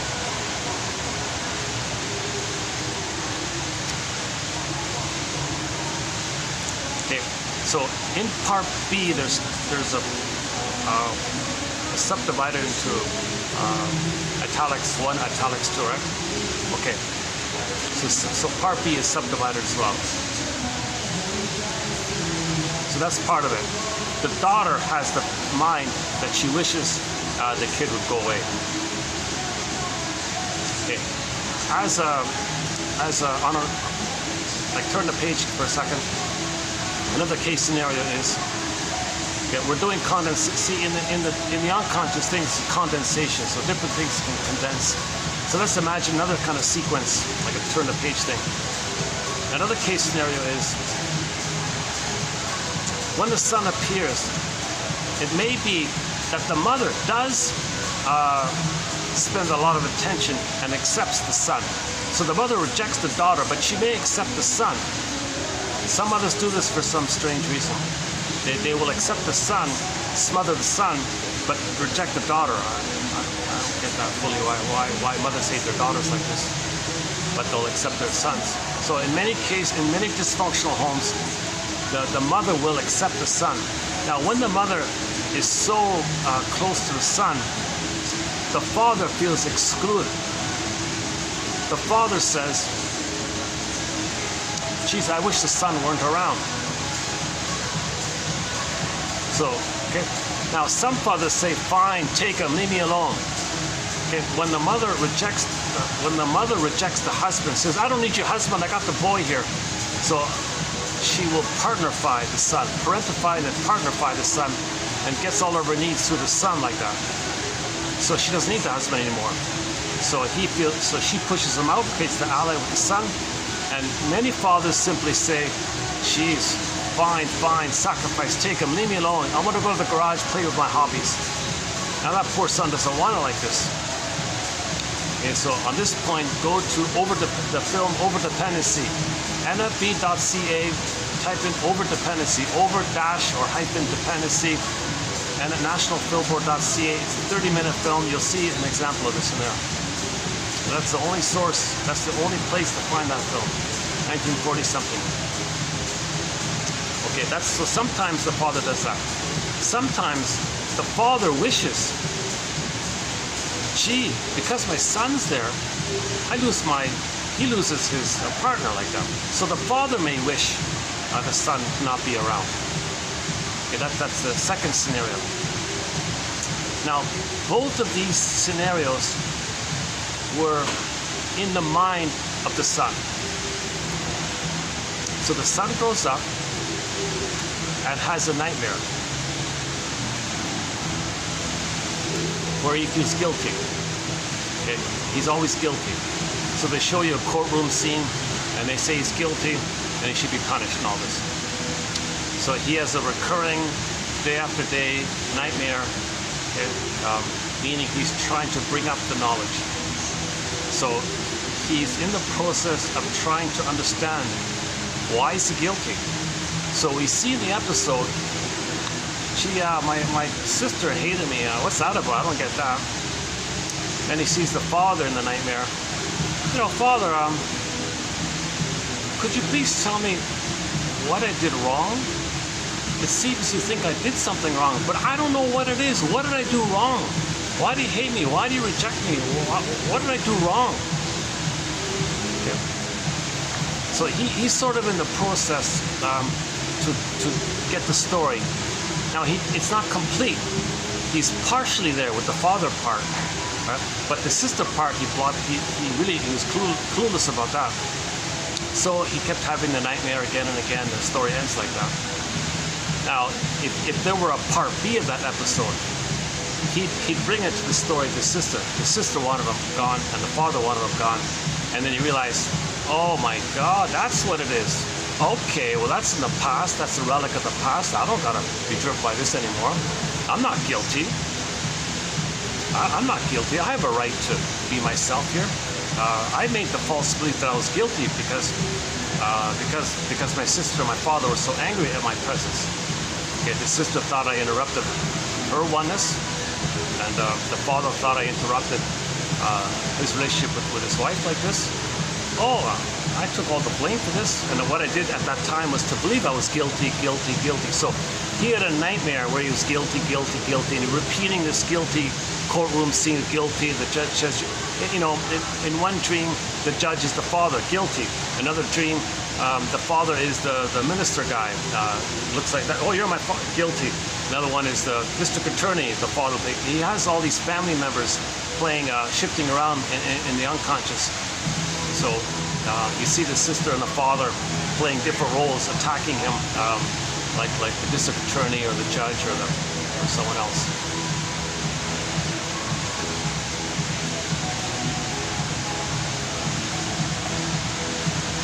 So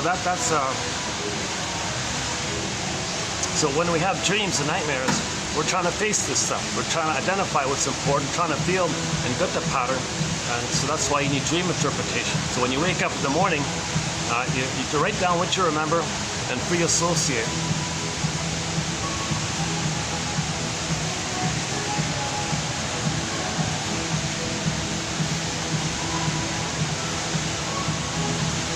So that little boy in his mind had the oneness when he was traumatized, that the sister wanted him gone and the father wanted him gone, and he had that in his mind. So later on he's trying to face it, so he's getting nightmares, trying to bring it up, trying to get the story. He's repeating Groundhog Day in his nightmares, trying to repeat to get the story. So we see him getting part of the story. He didn't get the full story.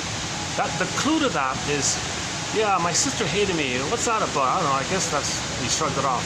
That was a key point. Now the bit about the father, he got some progress.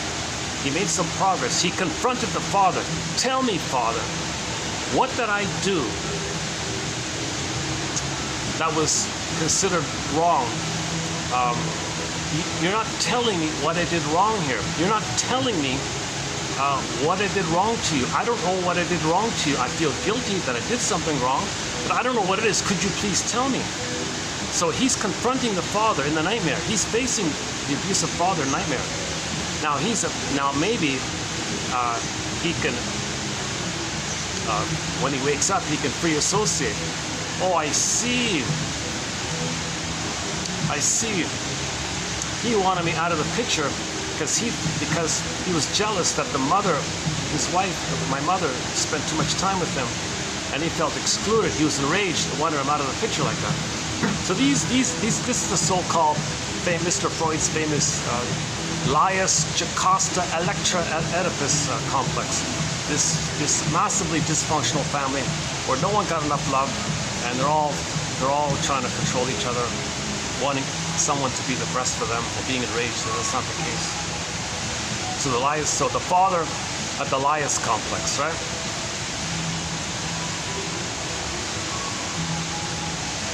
The mother had the Jocasta complex. Okay, the boy had the mother complex or the Oedipus complex, and the daughter has the Electra complex, which he transfers over to the father, and they call it the father complex. But under the umbrella of the father complex is the mother complex, the Electra complex. The Electra complex simply means the daughter didn't get enough love from her mother to be herself. That's called the Electra complex. The mother complex for the girl is called the Electra complex. The mother complex for the boy, it's also the mother complex, but if it's a boy, they call it the Oedipus complex. It doesn't mean what pop culture tells you. Nonsense. Okay? Myths and fairy tales are symbols. Okay? They're not true. They point to something invisible that's true. So the missing father, okay, in the story is because the son's self-concept and the mother's self-concept didn't differentiate because there was no father to help in that process. But the mother traumatized the baby, so the oneness, the quote-unquote marriage was still there. It's not an outer marriage, it's like an inner symbiotic oneness like that. And there was no father around. He didn't cause that. But he thinks he caused it. He thinks he caused it. See, the child thinks it's his fault, he's wrong, he's responsible, unconscious guilt, and so on. He wasn't born with these false beliefs. This is what babies do to try to make sense of a senseless situation. This is the baby trying to manage the pain of it all. So he's got to see his parents as good in some way, and he takes the fault on himself. Later on, this will come to you in the form of nightmares. Then you got to heal yourself by saying, no, it wasn't my fault. It wasn't my fault. I just had to survive during that time, so I thought that to survive. Now I'm out of the abusive home. They can't hurt me anymore. So lay those memories, regard them as relics of the past, and focus on building your adult mind, your present mind. It's undeveloped, so you got to build your adult mind. Build the ego, the conscious ego. Remember before the conscious ego, you got to build that conscious ego called the adult mind. So just trial and error. What might you authentically like? Okay, win some, lose some. Not everyone loves everyone all the time. So just experiment a little bit in that trial and error kind of process to see what you authentically like. Now, the moment you try to build your adult mind, the memory of the shaming mother comes in.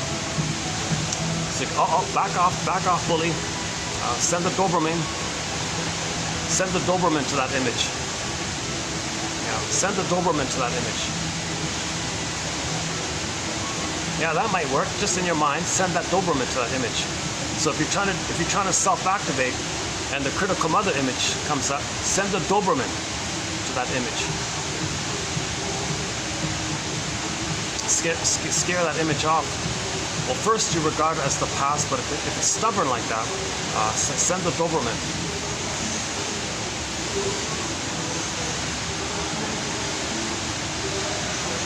But you got to think of it, it's just an image, right? These are just images.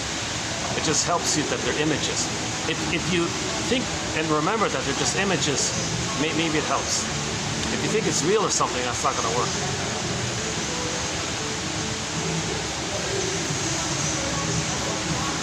The other case scenario is if you try to build the adult mind and you feel passive, you feel, I give up like that. Well, that's the frozen child one. Okay, so now you got to identify.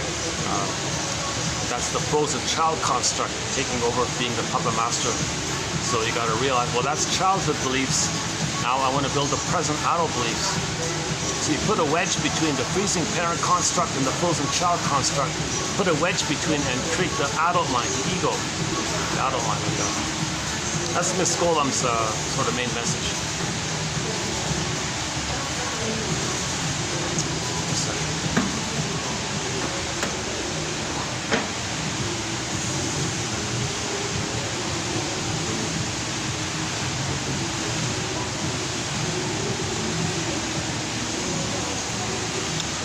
What if I tried that other spot? Let me try one other. I got a third option. Hold on a second. Let me just try.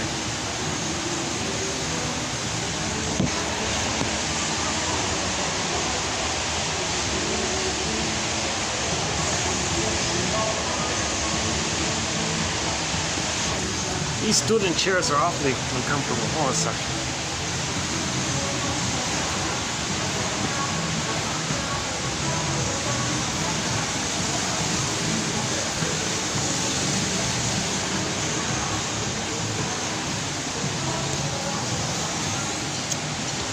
I move the chair here. Would that work?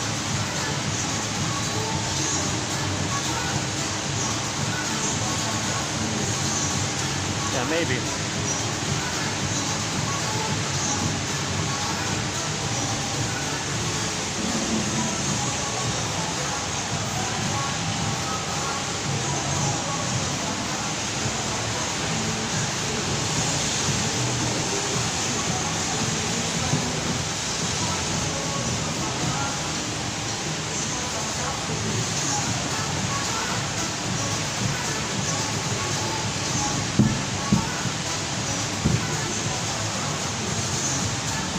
See, would this work? Yeah, maybe this should be okay. Yeah, okay, let's try this. Let me get my stuff. Hold on, give me 2 minutes. Hold on a second.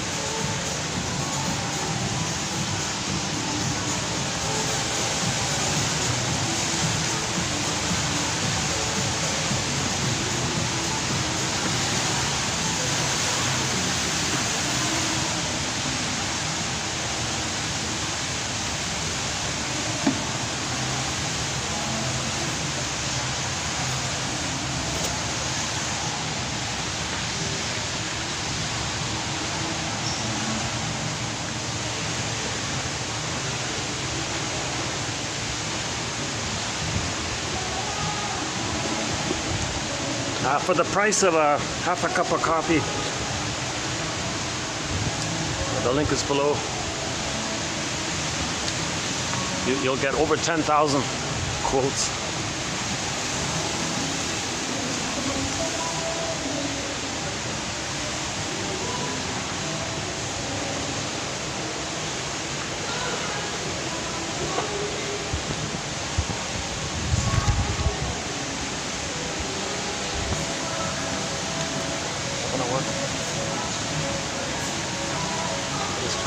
Oh, jeez. I'm right in front of the guard station. If I turn that way, I gotta face all those.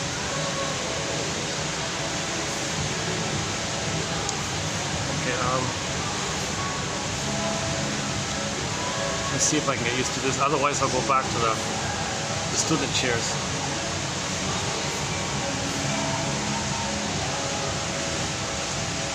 So we're a student. Okay, so this is I'm not a. I said this already twice, so I'm not a shrink like that. So we're trying to learn this. So yeah, we are students. Okay, so those are two of the episodes. Maybe I'll pick up on it later on. The Doberman one and the nightmare one. But the nightmare one. The reason he's stuck in that Groundhog Day loop is because he didn't get the full story. He got a part of the story. He got a part of the story where he confronted the father. Come on, father. It seems in your mind I did something wrong. I'm trying to figure out what it is I did wrong to you. He didn't answer. He didn't answer. So it's incomplete. And the bit about the sister, likewise, he didn't get that part. That's why he still had the nightmare in the Twilight Zone.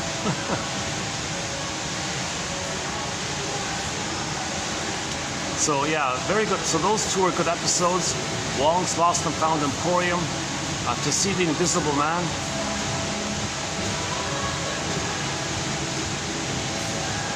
and a couple of others. Oh, Saturday. Oh my God, yeah, Saturday.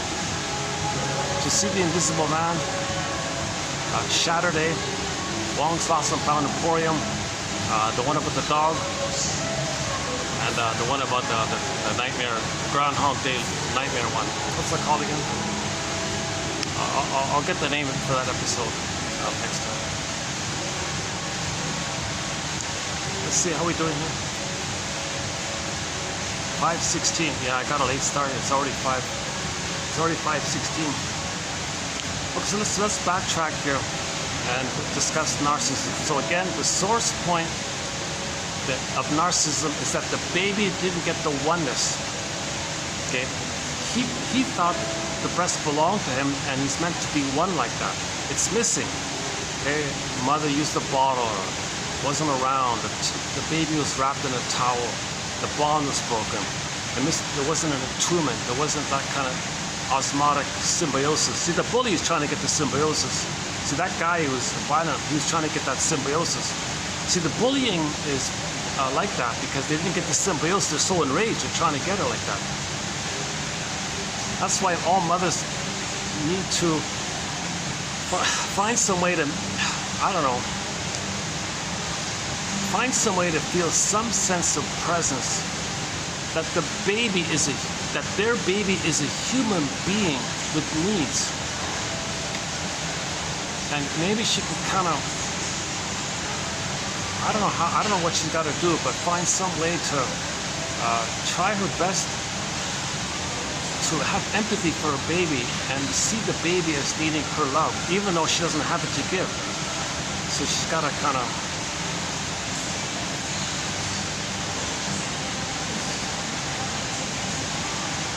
see. Well, one lady went to a shrink before she had a baby. Shrinker man, I'm planning to have a baby, but I don't want to hurt my baby the way I want to hurt me. So before I have the baby, I want to understand what's going on here. And he said to her, oh yes, the way you and I are interacting here, so after a time they interacted with each other, he said to her, you're letting me know what kind of childhood you had. Oh, interesting. How do you mean? You're letting me know what kind of mother you had and how it felt being with her. Oh, go on, please, Shrinker Man. You're putting me in the role of you back then, and I feel like and you're acting like her, and I feel like kind of a tug and a push and a pull to maybe feel what you felt back then. Click, click, click, click. She got it. Okay, she got the story. She mourned the phoenix, the abreaction, the catharsis, the purification. She got it. She got back the feelings. Then now she has empathy. She got the story, she got the feelings, then when she went to the feelings, there's natural ethics of love and warmth. Warmth is back, and so now she could be warm, a warm, loving mother to the baby, not a cold one, a warm one. So she did it. She loved her baby, right? Now, if she didn't go to the shrink, she just would have repeated it onto the baby, but the baby can't be the shrink for the mother. The baby can't say, "Mother, stop the presses. Are you treating me the way your mother treated you because you're trying to find out for yourself that how you're treating me, that's meant for you to understand that that's how your mother had treated you?"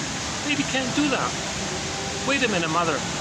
You think you're so angry at me, and you think that I'm your mother who hurt you, and you're angry at your mother, and you think I'm your mother? Mother, hold the phone here. Stop the presses. I'm neither you nor your mother back in the nursery. I'm your baby who needs a mother. Baby can't do this kind of stuff. Baby can't say, oh, okay, I'll forgive her. Baby is terrorized by this, hallucinates a goddess, feels guilty, and then identifies with the aggressor and repeats the thing. intergenerational trauma. Okay, so anyways, we did 6 videos on the work of Kimberly Harding just recently from her little self-help book entitled You and a Narcissist. Kimberly Harding, a little mini pocket booklet. It's an excellent book. Hardly anybody knows it. It's just got minimal reviews. But if you want a quick, short, little catch-up book on what narcissism is in terms of symptoms, I highly recommend that book. And then to follow that up with the book we're currently discussing, Trapped in the Mirror by Ilan Golem. Trapped in the Mirror. That one's a bit of a classic, Trapped in the Mirror, about narcissism. Okay, so Trapped in the Mirror. Think about that image. Trapped in the mirror. Trapped in the mirror. Narcissist looks into the pool of water. He sees his reflection. It's kind of like a mirror, and he's stuck there. He's trapped. Okay, he's traumatized there. Okay, now so now that means the baby's in a state of oneness, and he didn't get enough love to get out of it, as evidenced by his soul, represented by or personified by Echo, like Snow White, Rapunzel. Okay, this Echo is the soul of the person in that story. Okay, she turned to stone. She's in the unconscious. I mean, deep in the survival brain, which is symbolized as the unconscious, Echo becomes a statue. Echo, the soul of the person, was a statue in the forest. And there's like some little distant little voice of it before she, just some little echo memory of that, like a ghost memory of that.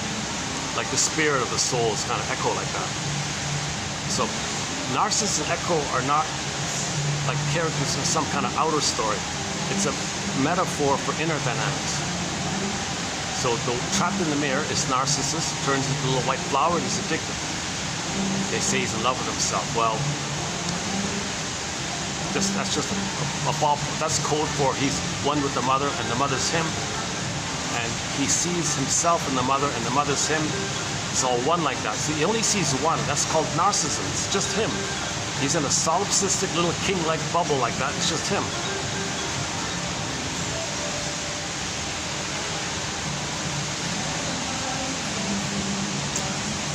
Oh, maybe that guy was like one of the security people or something.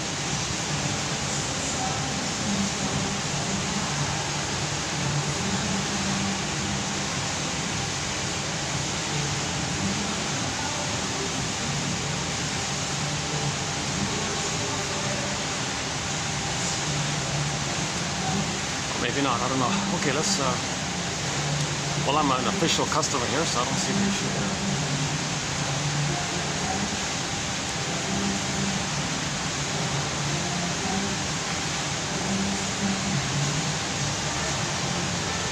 Okay, where are we here?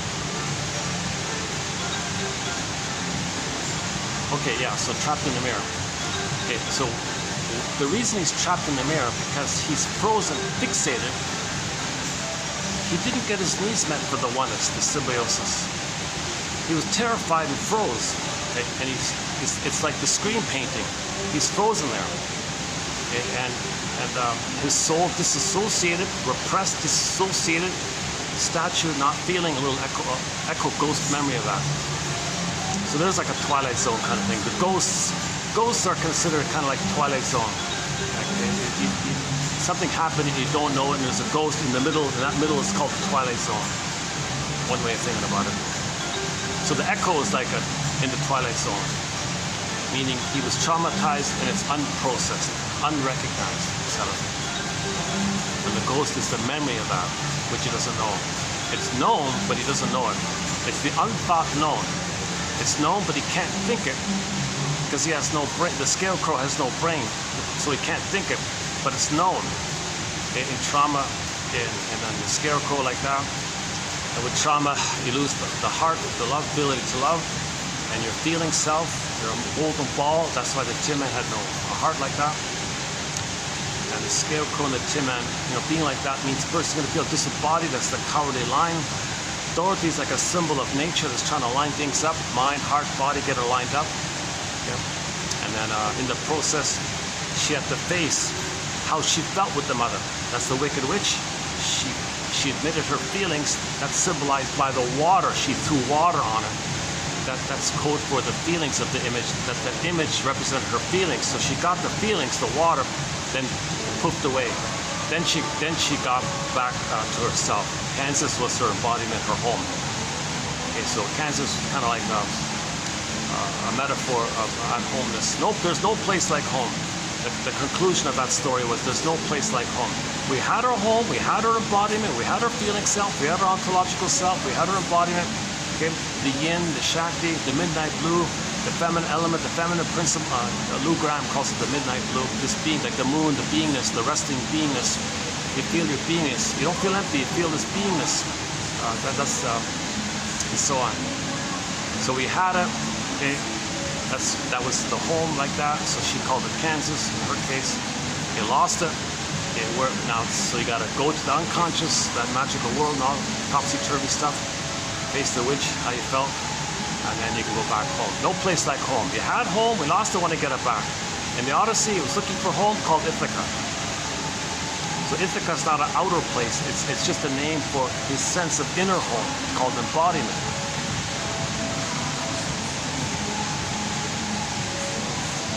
Okay, so typically in narcissism, they say, oh, why does he always make it about him? Why does he feel he's got to be the center of it all? Why does he need constant supply? Why does he thingify people? Why does he treat people like things? Like symbolic breasts to suck dry and he throws away? Why does he think he owns everything? Why does he think everything should be for him and serve him and supply to him? Why does he, and is that why he scares people? And confuses people, to trick people to think he's the authority. The way when the baby was scared and confused, he turned to the mother, and the mother was the authority for the baby. Is that what he's doing? He identified with the aggressor and treats others as the frightened child and wants others to turn to him because he's the mother who did that. And he co-opts that to get the supply. So typically with narcissism, right, they don't treat people like human beings because the baby didn't get enough love to reach thou, I, person to person, two-person psychology. They only have a one-person psychology. They're trapped in the bubble, trapped in the mirror. It's just one. Narcissism is like a one-person play. And the play is that he's staring at his reflection. That's the play, one-person play. That's all it is. Doesn't care about the feelings of others. He didn't get enough love to reach differentiation. The psychic structure to love and have empathy and gratitude is having been loved to differentiate from the mother. If you're pained by her and you become her, you're enraged by this. You make the deal like that and you treat others badly. The deal like that means the baby was meant to L-I-V-E, right? The baby was meant to be loved so he could live, L-I-V-E. Right? But the mother hurt him, he identifies with her and robs other people's attempts to L-I-V-E. So he's robbing him. So people say he's E-V-I-L, it's like a verse like that. So he became the devil worshiper, right? Code for attachment. Attachment. The baby must attach. The only attachment he has to mother is how he felt by how she treated him. He felt enraged and oral greed like that. The mother was the envy breast. He becomes the envy breast. If there's something good, gotta rob it. So he always robs other people's goodness. That's E-V-I-L. The reverse of L-I-V. He doesn't live and let live, right? He doesn't have Freud and Freud. He has no pleasure in the happiness. The mother had no pleasure in the happiness of the child. The child has autonomy. Mother feels betrayed because she thinks the baby's the metaphorical breast for her. A part of her misbehaving, so she's angry at the breast. So the baby angry at the mother, it's the mother angry at the baby. It's like the baby angry at the mother.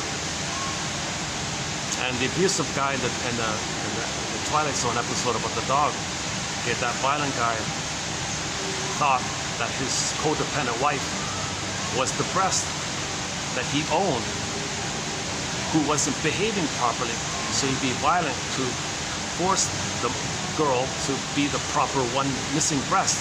So that fellow is still enraged at the trauma at the breastfeeding time. So she was totally thingified. Okay, it wasn't recognized to have any kind of personal needs, personal autonomy. She had to ask for permission to do every little thing. Can I have permission to open the gift my sister sent me? Not now, when I say so. like things like that, right?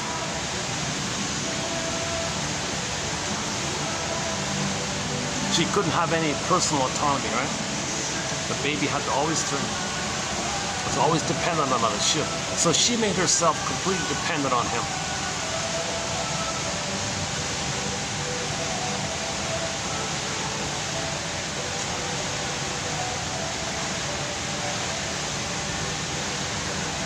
I think most people watching an episode would probably have no problem with the idea of that, if that dog mauled that guy to death or something. You feel bad. It's not. There's an allure like that.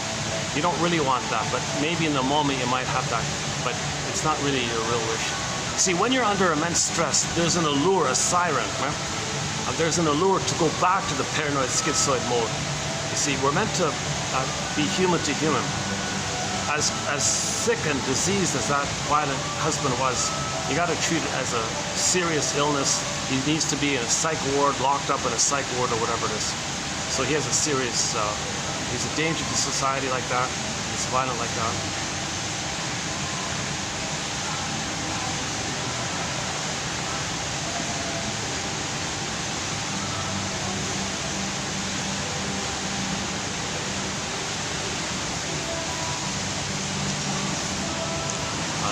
No wonder so many women are, fighting back against the men, I guess. But at the same time, the men are like that because they're traumatized by the woman, the mother. So we're in this negative loop called intergenerational trauma. So the way out of it, it's called mourning, grieving, mourning. All the joy for which you pray is 100 tears away. But to be able to mourn, you got to feel safe. Get your identity back, then you can mourn. If you don't have an identity, you can't mourn. Somebody's got to cry. If there's no somebody, how do you cry? If you got this fake delusional stuff, that your little imaginary God, that's not a human. You need the human identity to cry. So you got to get back your feeling full identity, then you can cry. If that's missing, you can't cry. So all therapy is about mourning. All therapy is about feeling safe so you can resolve the splitting. By understanding, you resolve the splits, okay, either or, to get to a both and. We're looking for the third side of the coin, the golden mean, the middle way, the middle ground, under heaven, over hell. And understanding that people are doing both simultaneously. They're crying for love. They can express some love. At the same time, they're crying for love. We either love or cry for love. But when people cry for love, you got to be a detective because it's kind of veiled. They don't want to show it to you directly. So they cry for love by finding proxies to cry for love and then show you how they were treated by treating them, telling you, you see that one over there? That was me back in the childhood. And look what happened to me. I'll show it to you. I'll show you what my mother did to me. So they're angry at the mother. They want to show up the mother. You see, I'm showing my anger at my mother. I want to expose her, kind of thing. Or I want to tell you that that person was me crying for look what happened. So they're trying to communicate. It's an appeal. They're trying to communicate.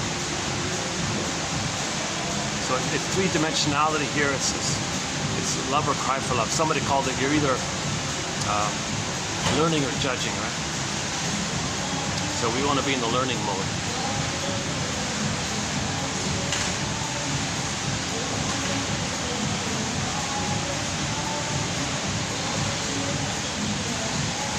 Oh, this must be the ticket. I'm right beside the security camera, right just beside me. Maybe that's okay. That's the way to do it.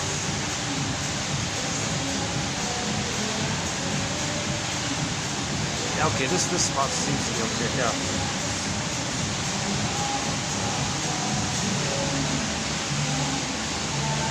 This song's familiar. Oh yeah. Okay. Let's not talk about this song.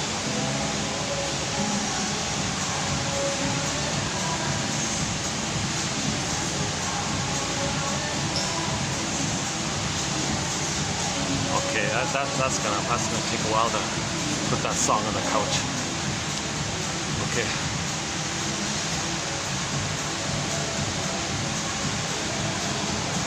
We do discuss Charlene songs called I've Never Been to Me. The other tower, this mall has three parts. In the other part, they play a song called I've Never Been to Me. So let's not do that now here. Okay, so let's discuss narcissism. So remember, a person with a narcissistic psychology, they cannot feel, so they're only in survival mode.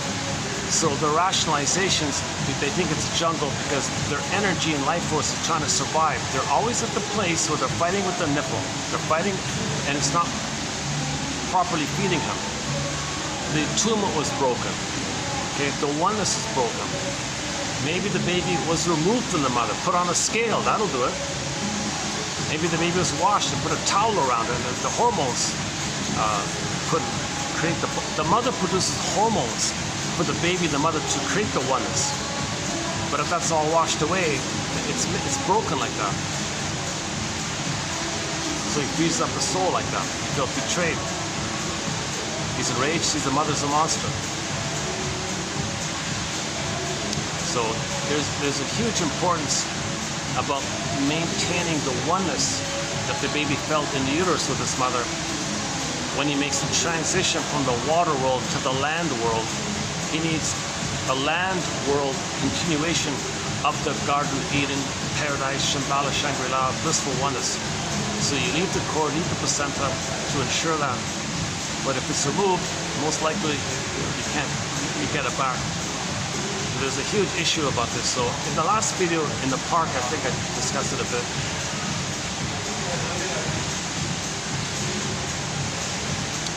That's a 2-hour video about Klaus and Kennel and Lavoyer and the pelvic tilt and tailbone.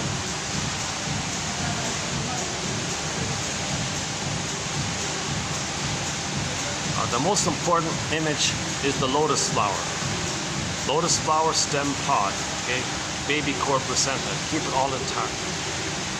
Skin to skin, natural feeding, loving gaze. It's good. The baby maintains the oneness, the paradise. That means the mother can be attuned to the baby's signals and reply. The baby will feel seen. The baby will absorb in the memory of her presence, her soothing, okay, her loving acceptance, her emotional availability, her maternal availability, her emotional feeding. So he'll feel seen. He'll feel soothed and recognized. If the bond is broken, misrecognition. Baby's angry. What are you angry about, baby? Now she's angry at the baby. Oh, baby doesn't like me. Baby's angry because she didn't meet the baby's needs. But the mother says, oh, look, my baby doesn't like me. No, mother, it's not that I don't like you. I'm angry because you didn't understand my needs. The oneness is missing.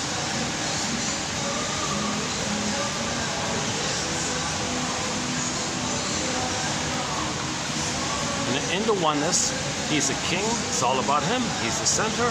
Mother, the baby, the breast is considered to be like a thing that the baby possesses, owns. He's entitled. That's a big one. He's entitled to be the center of it all, like that. So Miss Harding, one of Miss Harding's example was, one way to think about it is, imagine like a doll, a child playing with her dolls or something. And she's at the center of it all. She says, all right, doll number 1, you play the role of so-and-so. All right, doll number 2, you play the role of so-and-so. And so on like this. So she's the center, assigning roles to the dolls.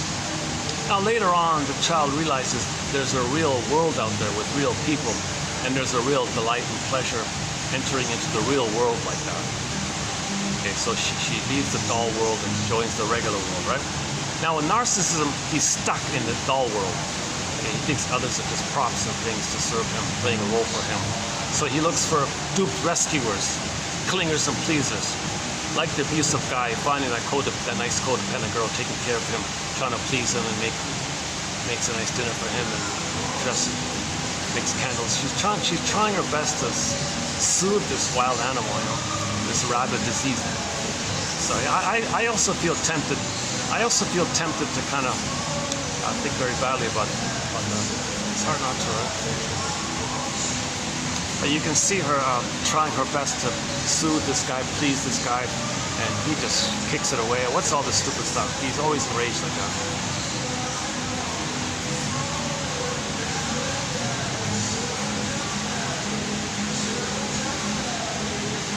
And she wouldn't. Oh, in another episode, the wife wouldn't lie for the narcissistic bully, and he was enraged at her. You never protect me. No, I couldn't lie to the police about something. I wanted you to lie. It made me look bad when you didn't lie. He was enraged at her. That was another episode.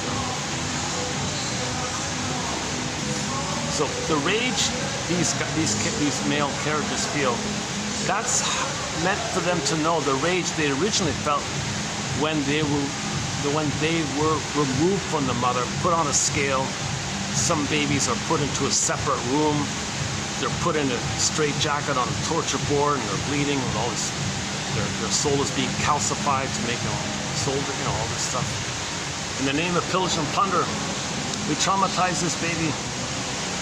So he'll treat others the way he's being treated here.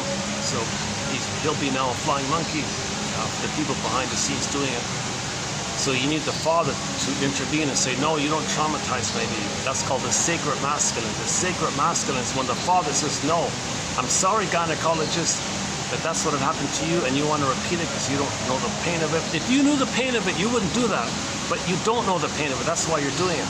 In the meantime, I want to intervene here and protect my childhood. No hospital procedure. We have to traumatize your baby in order to make him pillage and plunder for the Iagos behind the scenes, who are even more traumatized, detached, and need proxies because they're afraid. Look, I don't care about that. You don't hurt my baby here. No hospital procedure. I got to put him on the scale. I'm breaking the rule here. I'll sign whatever waiver you want. Okay, you don't remove the cord. So indigenous people regard the corn of placentas as the guardian, as the Doberman, the baby's Doberman. Power source, power protector, spiritual guardian. Power source connects him to the mother. It's his safety, it's his ground, it's his connection to nature, it's his connection to the power of nature. You're going to remove his support like that, and then put him on a scale, and then torture him. In the name of pillage and plunder, we torture your baby, so he'll have no feelings, and since he doesn't have feelings, he'll thingify people, because he'll experience being thingified, so he'll thingify others, and we need that to pillage and plunder. So they create prejudice in order to pillage and plunder. So the gynecologist says, I'm sorry, mister, get out of here. We want your child to feel emotional poverty. Then he'll give others poverty, because he'll create a reflection of his inner state, as above, so below. He'll think the mother was a robber baron who stole his home, his embodied home. Then he'll rob other people's homes to reflect his inner state. So as above, so below. We create the outer as a reflection of the inner state. So you create a traumatized inner state, and he's going to externalize it in an attempt to not be aware of his inner state. It's called externalization, externalized living. Karen Horney discusses this in her very good book of hers called Our Inner Conflicts, chapter 5, called Externalization.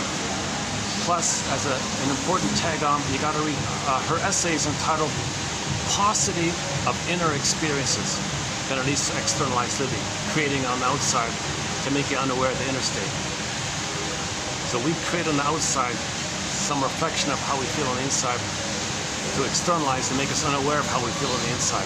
So if the baby's given emotional poverty, the misery and poverty will create that outwardly to not be aware that it's within. So this psychology was created to pillage like that. In the name of pillage, we traumatize your baby. The sacred masculine says, look, stop this nonsense. This is a mistake from 10,000 years ago. We were confused 10,000 years ago with our discoveries like that. I think one symbolic translation is that there's a new song coming out by David Surkamp, the lead singer of Pavlov's Dog, called Wonder, as opposed to Wander. If you wander, you're lost looking, whatever. Now we wonder. W-O, wonder. Now we wonder, learn, wonder, I wonder. Whereas before we just wander around. Well, let's wonder why we're wandering. Let's wonder now. Wanderlust. I think that's a sign of our growing consciousness. That there's now going to be a song called Wanderlust. He gave a preview of it last month in Greece. So we have 4 songs on our soundtrack by the classic rock band Pavlov's Dog. Julia, their big hit Julia, late November. Theme from Subway Sue, an episode. And let's see what this Wanderlust song sounds like next year. It's coming out next year. So he said. The guy's almost 80, eh? Still.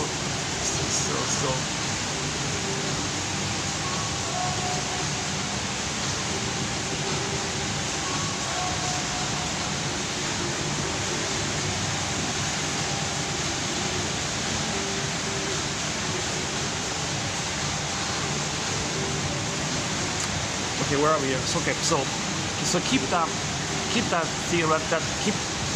That theory is the backdrop to narcissism. That is looking for the oneness. So that translates later on to give me supply. So he coerces people, manipulates people, gives false promises, deceives, okay, logical fallacies, rhetoric, advertising tricks, propaganda tricks, PR tricks. He wants to get supply. He wants to be fed without acknowledging that somebody's feeding him. Because if he acknowledges it, that's the trick. He wants his cake and eat it too. He wants to be fed and hate the one he's feeding. He wants to hate somebody and still get their love. Okay? The baby in the uterus sends up his waste elimination, and down the center vein he gets the food, oxygen, nutrients, the love that he needs, and the waste goes up to the placenta. So he treats everybody as like a phantom placenta, dumps his waste, his hate, his cynicism, his sarcasm, sees others as his shamed, unloved self, dumps like that to phantom placenta or shamed self, and wants to get love, mother's love. So yesterday, let's see, a good quote from yesterday was the second one. Let's see if we can take it up quickly. In 04, the second one was, he asks himself, how can I get fed without acknowledging the feeder? The solution is to just see them as a thing. They're not persons, so you don't acknowledge them as a person. So a person comes to represent a need-fulfilling function, like a breast, basically. For all his air of self-sufficiency, the narcissist is full of interpersonal needs. He is more needy than most people who feel they have something good inside of them. Oh yeah, so back to the Twilight Zone, the episode about the dog, the protector dog. That woman doesn't need him. Clearly not. She'll be totally fine without him. But he's nothing without her. He's very dependent. He cannot be on his own. He's got to find somebody to waste and hate, because he hates himself so much. He's got to find somebody to hate. Now she has some kind of childlike goodness, where she had some hope to be in the quote-unquote the human side of being human, of mutuality. She didn't quite reach full mutuality, otherwise she wouldn't be attracted to this guy. But she's looking for mutuality. And he promised it maybe, or she tricked herself to believe it, because she's repeating to know her story. So she's considered to be traumatized post 18 months, and he's traumatized prior to 18 months, stingers and the clingers. A huge topic there in our collection. For all his air of self-sufficiency, again self-sufficiency, baby thinks he owns the breast. So he's autocratic, self-sufficient. If he thinks the breast is him, he's self-sufficient, right? The narcissist is full of interpersonal needs. The baby totally needs the mother. He is more needy than most people who feel they have something good inside of them. If he is to survive, he must find a way to get his needs met without acknowledging the independent existence of the person off whom he wants to feed. So he's typically called emotional vampires, the emotional suck your dry stuff, right? and they don't care, then they throw you away. They have zero care or feeling. Because whatever they get, okay, it was theirs to begin with. So it was already theirs. They don't think that somebody did something nice to them. They were automatically entitled because the goodness that others give them, well, that's them giving it to themselves. That's what's supposed to be there. There's no recognition of the personhood of the other person. To admit that a person is necessary to him gets him in touch with feelings of deficiency, which plummet him into intolerable emptiness, jealousy, and rage. To avoid this experience, he inhabits a one-person world. In his mind, he is center stage, and other people are mere shadows. Okay, the dollhouse thing.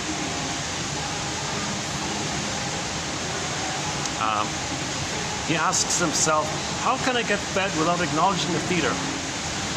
Well, just trick them, coerce them, scare them, manipulate them, trick them to see you as an authority.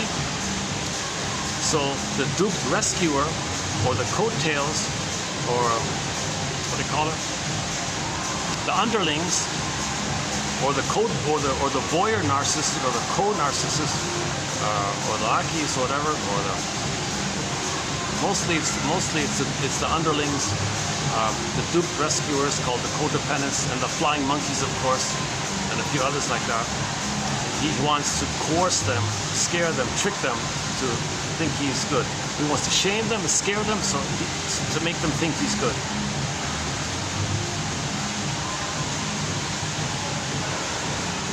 Okay, so we've done, so we did 6 by Miss Harding, 2 by Mr. Keyes, 4 so far by Miss Golomb, Elan, E-L-A-N, and then G-O-L-O-M-B. So we did 4 already. So this will be part 5 of Miss Golomb's work called Trapped in the Mirror. Okay, let's begin. You're entering into the twilight zone. Okay, just kidding. Okay, first one. No, scratch that. No, let's enter into the reality of learning zone. The reality of learning zone. Okay, we're students here. So let's put on our student. Let's go into our student chairs. That's not. Those student chairs remind you of trauma. You're not going to learn, right? Yeah.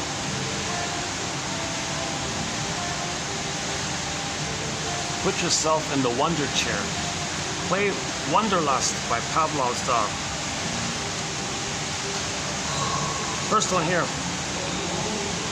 Okay, so now let's begin. 2905. Osmotic expectations. Osmosis, right? Osmotic, right? This one, the blurred one is like a osmotic mind reading. Osmotic expectations are extremely common in narcissists since they do not recognize the psychological boundaries between themselves and their children. Yeah, like the abusive guy. He had a mind-reading osmotic expectation that the codependent wife would read his mind and meet his needs perfectly without him even knowing what he needs or wants. It's impossible, so they're always enraged attacking him. If the child, for example, if the child has his own thoughts, when the parent is sad, the parent thinks the child is being disloyal. The child says, "You're being disloyal. You're not feeding me. You're disloyal. With me or against me? Make up your mind." The child freaks out, sacrifices himself. "Yes, mother, I'll be loyal to you. You need me to mirror you and take care of you and feed you. You want to suck me dry. If you want to use me as a breast, symbolic breast.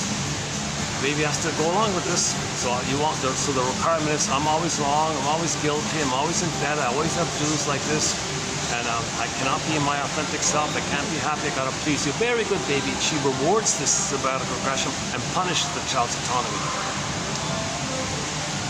So that's the loyalty thing. With me against, so the mother has all or nothing mentality. You're gonna give me everything or you give me nothing. If you don't give me everything, I reject you. "Oh, mother, please don't do that. Fine, I'll give you everything." A child's sense of self-worth is damaged by false labeling. The more exaggerated his personal label, the less he feels his intrinsic worth.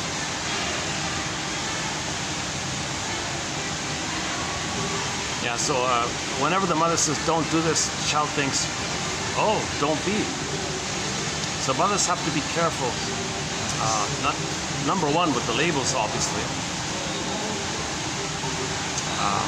but synonymous with the labels is whenever the mother says, don't do something, and doesn't make it clear that she loves the child, but doesn't like what he did, to separate the things he's doing from his beingness. Because most children blend in their beingness with their doing. So if the mother says, don't touch that, whatever. Oh, don't be.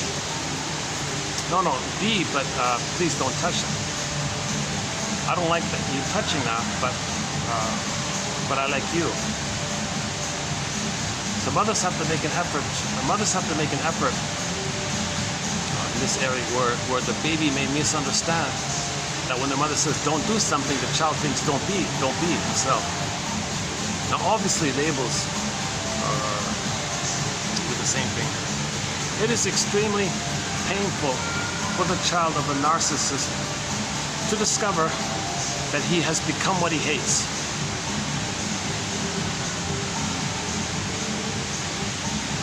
Okay, another episode, I just remembered. Another episode from the Twilight Zone about identification with the aggressor is just sort of a silly, fun one called Mr. Motivation. So it's a workplace scene where the boss of the department is a typical bully kind of guy, and his underling is his nephew or something, and he always plays like a mouse or something. Oh, what do you want? Please. So he's also the underling. He's afraid to speak up. He's afraid to say something. What do you want, boss man? What do you want? How can I? He always attacks him, blames him, criticizes him, gives him too much work, and always threatens him like this. He treats him very badly like this, and he takes it all the time, right?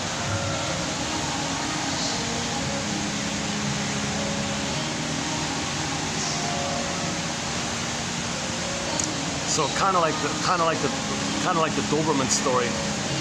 He got a little toy, some kind of a toy called Mr. Motivation, like one of those bobblehead toys. And every time he tapped the head of the toy, it would spout out some self-help slogan or something. That's the prop. Enter the Twilight Zone. It's a symbol of his authentic voice, trying to help him to find his voice, be assertive, take care of himself, don't give his power away and all that. So he was like a trickster helper now within him. So this little toy was a reflection of something invisible inside people that's trying to help you. And he would ignore it, he would always push it away like that, but it was always still there. And it helped him. It did help him. The end result was he got the boss's job and the boss was fired. And when he got the boss's job, he was so exposed to being abused by his boss that when he became the boss, he acted like him briefly. And the toy said, yeah, right. Employee, forget what I just said. All that negative stuff I said to you. Sorry, forget all that. So he caught him. So for a time being, he became what he hated. That young guy in the Twilight Zone episode called Mr. Motivation. He became the bully for a little while because he's so exposed to it. You tend to cross over a little bit. So he did cross over.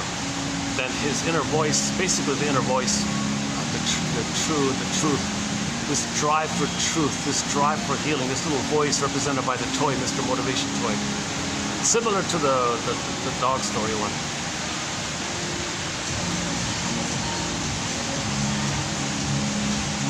Yeah, so he must have felt badly when he realized that. So he caught himself. It is very painful for anyone to discover that they become what they hate.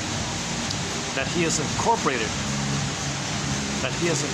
from his narcissistic parent the very traits that hurt him the most.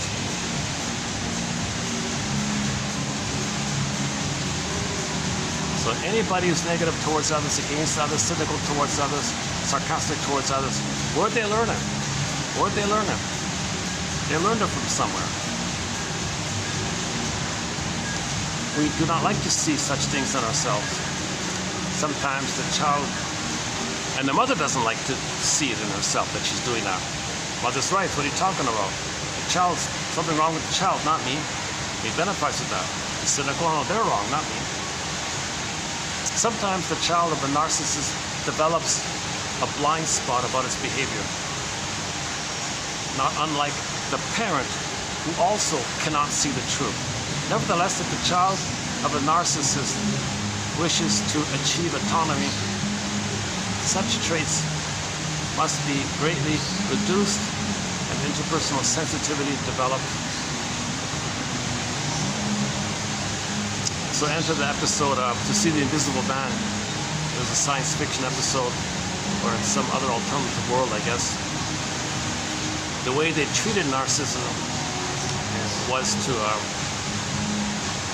order everybody to completely ignore him, to teach him a lesson that people are people. Because prior he was thingifying people, using people, not caring about people. Didn't need people, use them. They're not people. I just want supply. He didn't know he was doing this. So he was punished for 1 year. No one was allowed to talk to him. Even doctors and nurses wouldn't talk to him. So it was for 1 year, right? So for 10 months he didn't care about it. Who cares? But then I caught up with him, and he realized when the year was up, he changed. He learned that now he's nice. Now he was connected with people.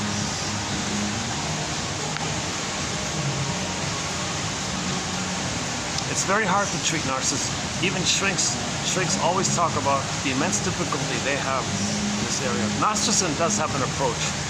A very good approach about the treatment of narcissism is a thing called mirroring interpretation of narcissistic vulnerability. James F. Masterson, interpersonal.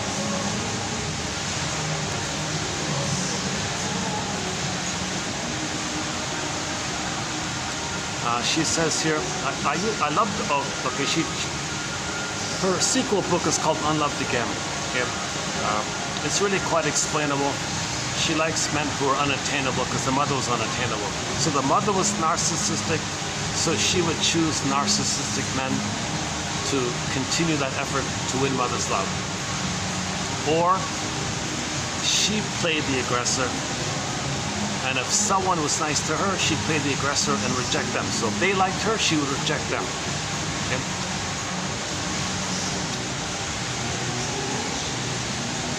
She would only like somebody if they would reject her. So she was in this loop again, right? I loved those who could not love me. I now see it as a choice. It was an unconscious choice, not some random chance. It was a deliberate choice. That I rejected those who loved me and chose those who couldn't. Right? So she chose it. She said, I rejected those who loved me and chose those who couldn't.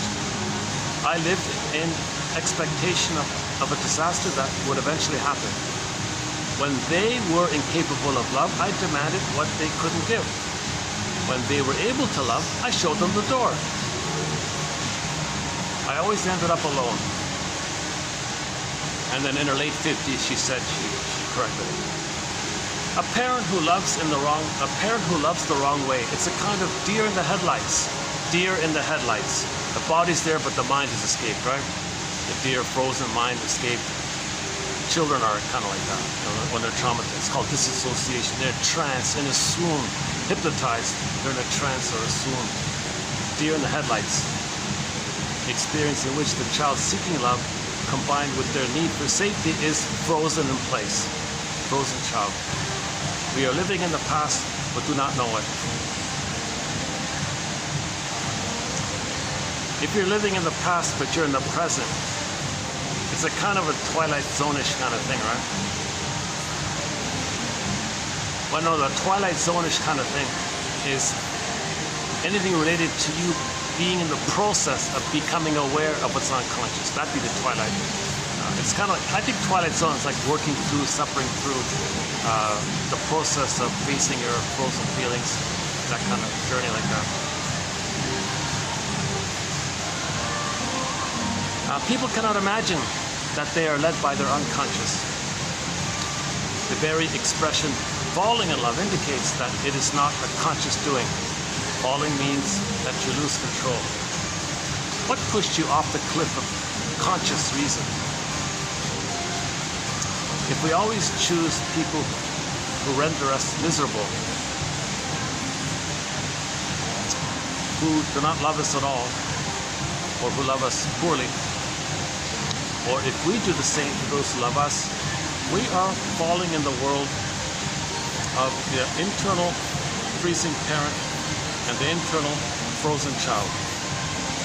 A freezing parent, frozen child. That's the trauma we're going to repeat. So when you repeat, you project the freezing parent onto others, coax it, see it, play the frozen child, you're repeating. Or see others as the frozen child, coax it, see it, prod it, and you play the freezing parent. So others are you. You're made up of, since the adult is missing, you're made up of the frozen child, freezing parent. So others are going to be one or the other, you flip it around. We, the conscious adults, experience the outcome of this battle and let it guide us toward who and how we love. This condition is the origin of our falling.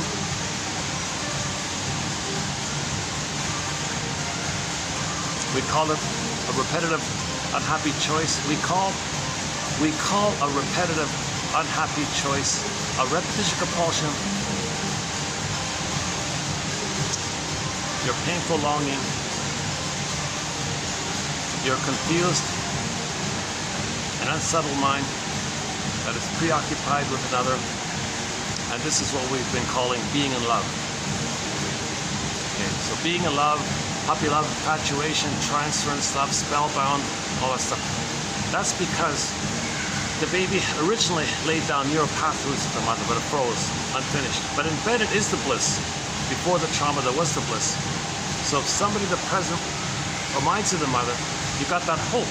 You're back there. It flares up. The bliss is flared up. So you transfer the blissful feeling, embedded in the oneness, to the person, the present. So the bliss you felt with the mother, you forgot.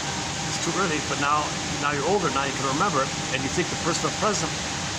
You transfer that bliss to the person, the present, and they call that falling in love, spellbound, trance. Like the baby was tranced, spellbound, trapped in the mirror like this. You're trapped in the mirror in the present, like that. That's called falling in love, right? It can happen instantly because if the person in the present is the same psychology like your mother, if that clears up the wiring with the mother. So the person in the present is like a catalyst or a symbol or a reminder of the mother, and that clears it all up. Because you have the hope still there. It's unfinished, so you have a hope. There's your mother again. Oh, there you are. I've been waiting for you. You're the first, you're my last, you're my everything. Play Barry White song. So now you have this hope that you're going to change the past. But the person in the present cannot invent a time machine, take the two back to the past and change the past. It doesn't work. Now you can be angry with them. Oh, how can you be so cruel? You're a heartbreaker. You lie to me and all this. Well, that anger you feel towards the present, again, you transfer the anger with the mother to the person in the present. That's called your So you created all this to know and remember the feel the past. You don't remember it, so you create it in an attempt to remember. Memory, repeating, twilight zone, working through. Then you stop repeating.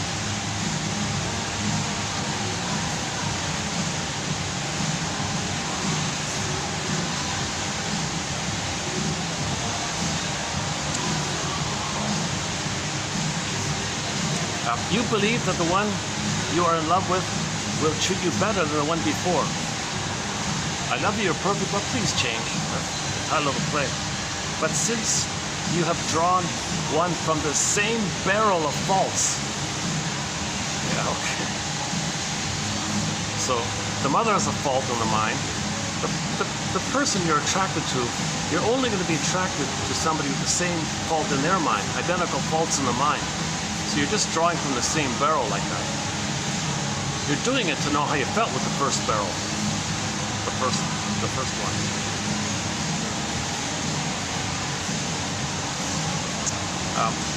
Normal people, or considerate people, or pleasers, let's say, don't trigger it. So you ignore nice people.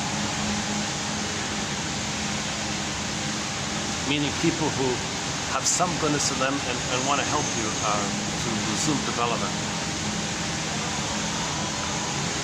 It is not the conscious adult mind of self that does the craving, although it surrenders to these pangs. So the adult mind is swooped away. It's missing, and you're either operating out of the freezing parent, frozen child, repeating. Hopeless romantic stuff, right? Unrelentless, unreal hope. Mimicking the role of the original unloving parent is an example of identification with the aggressor. There can be no happy ending as long as the adult wavers between parent and child, or when either's dominance continues. Yeah, so the only way out of this is to build the adult mind, identify which puppet master is taking over, the freezing parent construct, meaning the memories of the mother criticizing you, bundle them up, create like a cluster, like a complex, a set, and it's like, now you got the image like that, and all the energies in there, because you've identified with them. Okay. Or you identify with the frozen child one, and your energy is in these two. But if trauma is before 18 months, it's mostly in the freezing parent one. If it's post 18 months, it's generally mostly in the frozen child one. But the frozen child one under stress can go to the freezing parent one, and the freezing parent one, okay, it's a mask over the frozen child one underneath. So the one they're shaming, that's them underneath. They don't want to be aware of it. That's why they externalize it.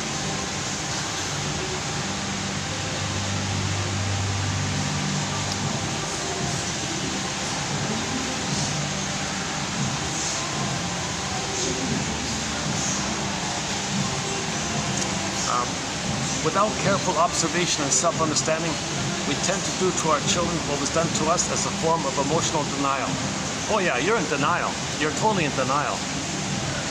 If you're treating others badly the way they might have treated you badly, you're in total denial.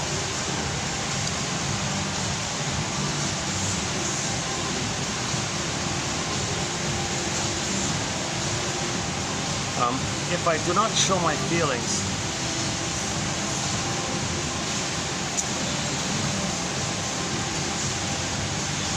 let's skip that one. Okay, let's skip that one. All right, next one here. Your hatred will grow less only when you stop acting in the constricted role he or she is imposed on you. Oh yeah, okay. So yeah, obviously, the more you build the adult mind, the more loving you'll be. The more you let the puppet master take over. The freezing parent one take over.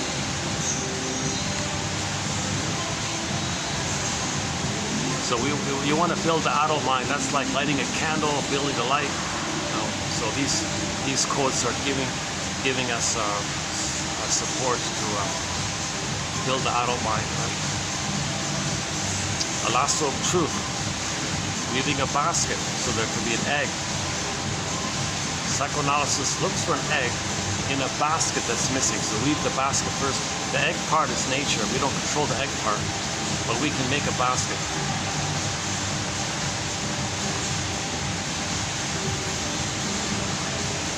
Being unable to fully love or get into the kind of career she would like represents punishment by the internal parent for rejecting the living parents' orders. Okay, so dysfunction means being loyal to the mother construct. The mother originally said, don't be autonomous, you betray me. With me, against me. Okay, I won't be autonomous, I'll please you. Good. Later on, you try to self-activate that voice flares up in the Phoenix flare. Okay, Masterson's axiom, one of our mentors, Masterson, James F. Masterson. Self-activation triggers abandonment depression, meaning the freezing parent construct, or the frozen child construct, and then you might act them out as a defense. Acting out is a defense against feeling. See, when you act out, that's a defense against feeling. If you feel and name it, you don't act out.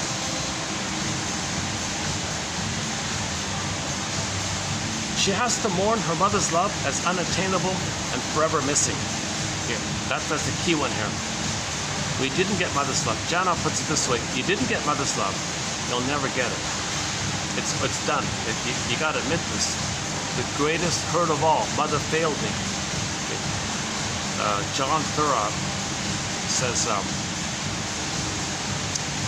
You got to ask yourself the question, why didn't my mother love me? The greatest hurt of all, she didn't love the baby. She didn't love you. I mean, you got to think of it like that. Why? Okay, lasso of truth. Lasso of truth. These quotes are lasso of truth. You got to get the truth. The truth will upset you free.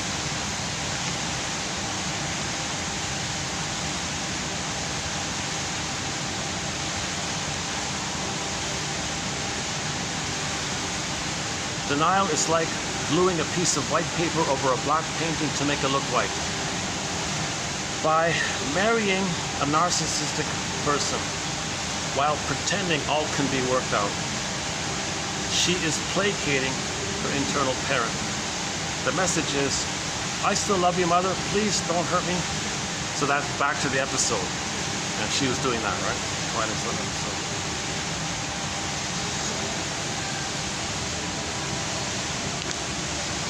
Okay, last one here. Defenses are behaviors our mind constructs to take us away from pain. Yeah, that's a good definition.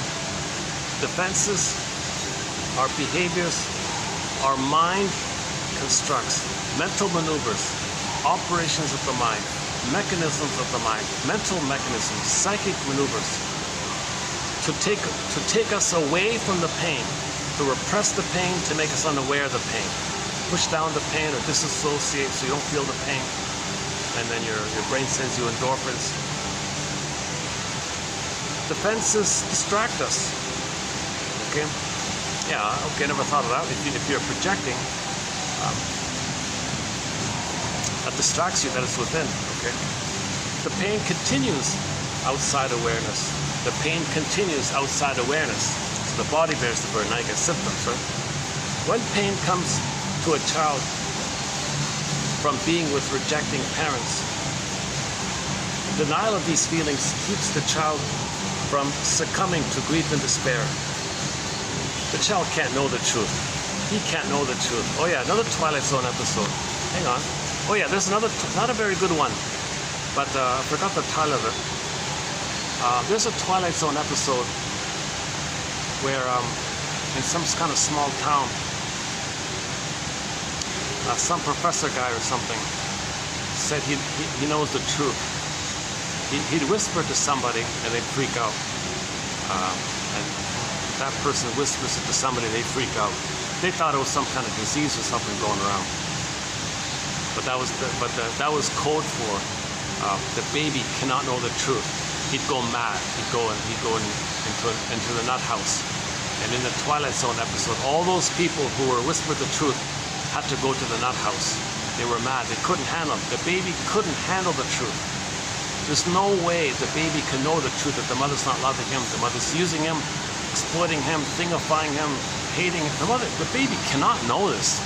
There's no way if the baby theoretically knew it, he'd go totally mad. He'd go schizophrenic. He'd go crazy. He couldn't do it. So defense mechanisms are called in. So this message was vividly, need to know. The episode's called Need to Know. Not a good episode, but the message is more or less clear.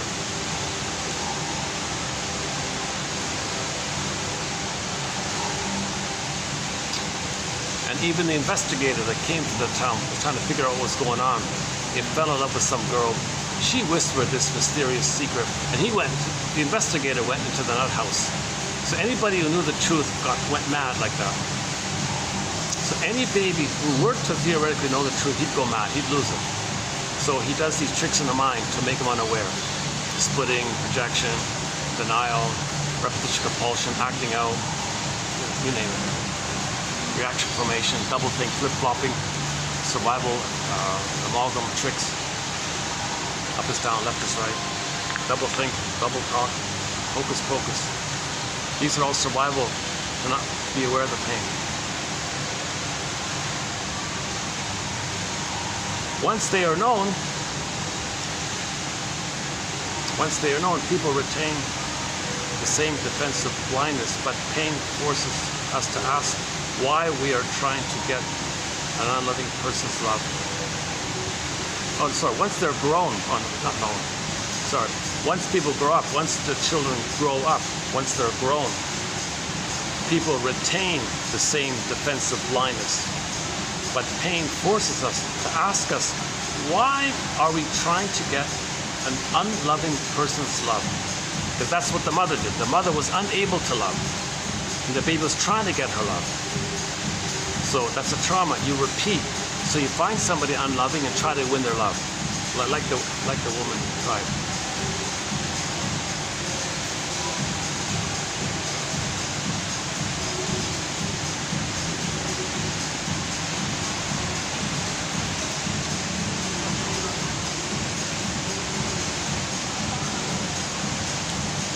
Yeah, I kind of gave up on this place for a while because there was just so many interruptions, but maybe I can't come here more often. It's got AC. All I got to do is put up with a few interruptions. Yeah, this is going to be a shorter video. Yeah, only 2 hours. Battery's holding up, 621. Okay, your mission, should you choose to accept it, is to read the set here and see if there's one, or find one that might be of interest, and write it down, email it to yourself, make a note of it or something, and just make some side notes close to the side about what it suggests to you, what it reminds you of. Okay, make the unconscious conscious. And if you do get a dream in the morning, you continue the process. What does that dream remind you of? So you continue to free associate from your dreams when you wake up. And it's just a cycling process to make the unconscious conscious. It loops around like this.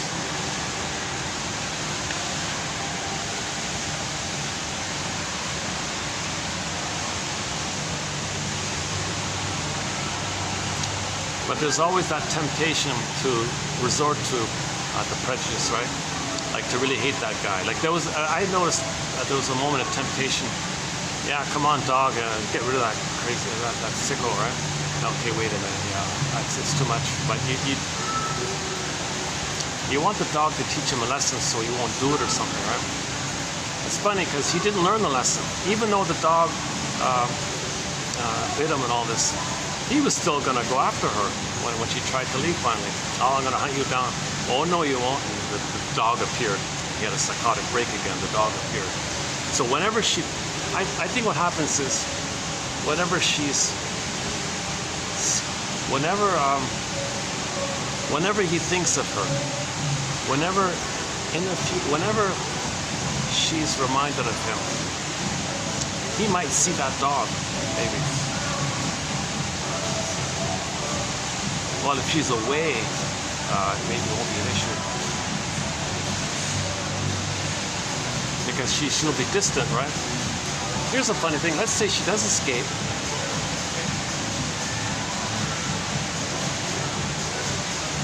And has nightmares about it.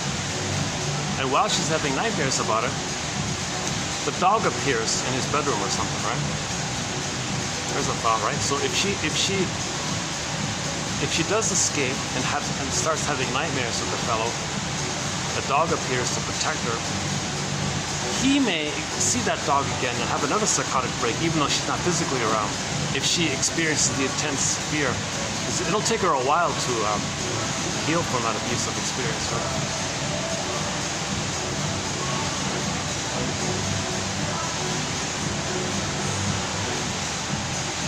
So what would the fellow have to do to...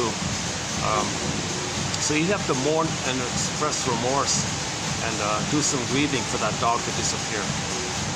Yeah, so the only out for that guy would be to mourn so that he can feel. Once he can feel, he won't hurt her anymore. Then the dog will go away. In his mind, right?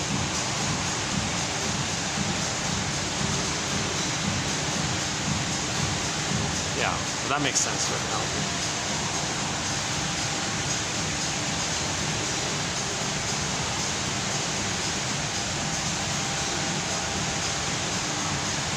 I saw some nice flowers just coming up on the way up here.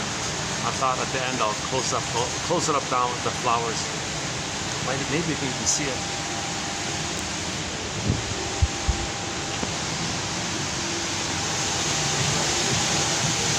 Oh, there they are, yeah, at the base of the elevator there. On the ground floor.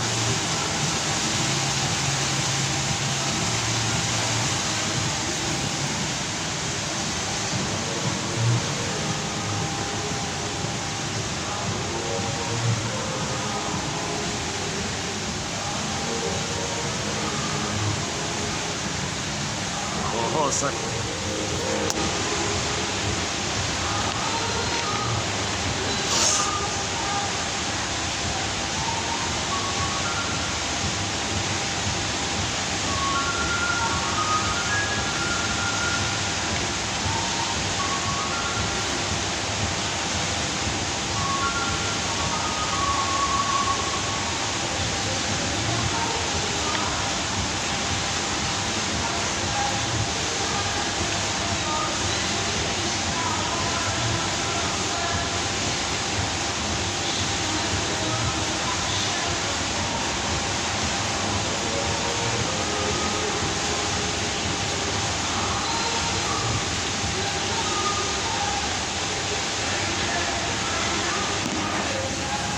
I won't do a preview of 06, so we'll do 2906 in the next video.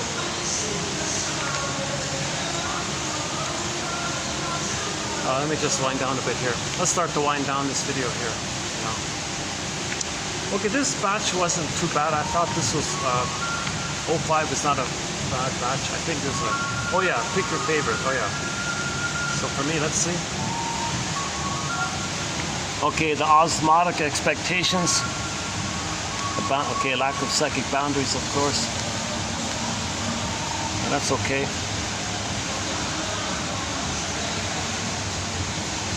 Okay. They're all okay here. They're all solid kind of quotes here.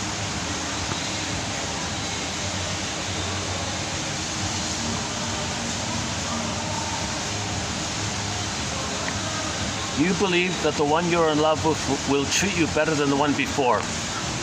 Yeah, no, come on. If they have the same psychology, you're only attracted to somebody with the same psychology like the mother.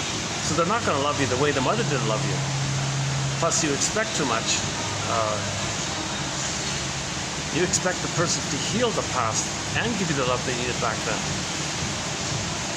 So you're getting your story. You're getting your story. If you're only attracted, you're only going to be attracted to the unresolved issue with the mother. To face that issue, right?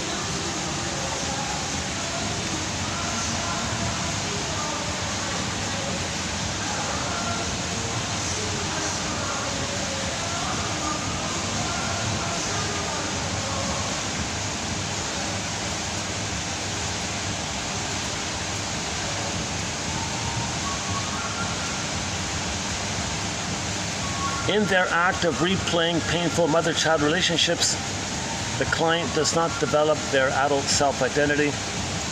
Yeah, so when you repeat, you're still in the past. If you repeat this stuff, you're still living in the past, and you're not developing your adult mind. To develop the adult mind, first recognize that you're repeating the past, and recognize that what you're repeating, that's relics of the past. So there's two parts of this, the cognitive therapy part of it all, where we're talking about recognize which construct is co-opting you. And then in the mourning, the grieving part, as seen in Inside Out 2, reassociation, abreaction, resolving the splits. So, Joy, you saw the splitting at the beginning of the film. So many painful memories were popped away at the back of the mind. There's a huge mountain of painful memories. Okay, so that's your soul is there, your hold the ball is in there, your being is in there, your potential, who you'd be had you been loved. You know, if the trauma is before 18 months, your gratitude is going to be there, your empathy is going to be there, your tenderness and affection is going to be there, what you like and your interest, that's going to be there. So you want to get that back, right?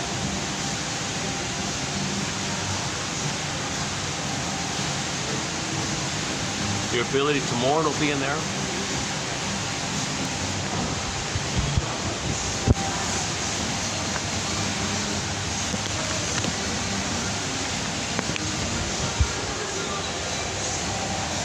She has to mourn her mother's love as unattainable and forever missing.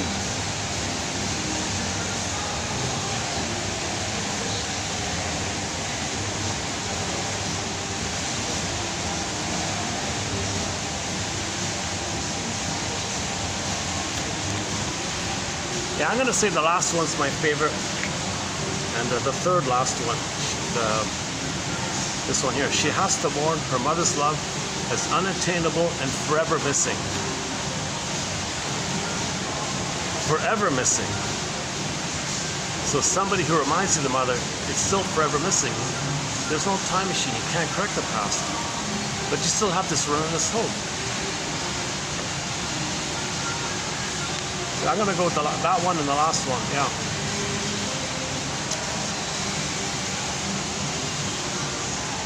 Psychological defenses, emotional defenses are behaviors of our mind, our ego, our psyche, our system, us. Defenses are behaviors we construct, or our mind constructs, to take us away from pain. All defense mechanisms are defenses against the pain, anxiety, and all that. Now, the anxiety means you're being reminded of the old fear with the mother. See, when you're reminded of the past, that's called anxiety. You had a great fear with the mother, but you don't remember. If something in the present reminds you of the mother, you feel that old immense fear. It comes to you, the language of it is visceral and sensations. Okay, shallow or whatever. Extra sweating or stuttering or defenses against it, the machismo act, compensation, or eating ice cream, when you're not physically hungry. Yeah, so you're going to eat ice cream to trick your brain that you're safe with the sugar, salt, and fat, to temporarily trick your brain to send you the serotonin of safety, the safety that you should have experienced with a loving mother. So you get like a little blip of it for a minute, but it never creates circuitry. Human connections lead to neural connections, not things.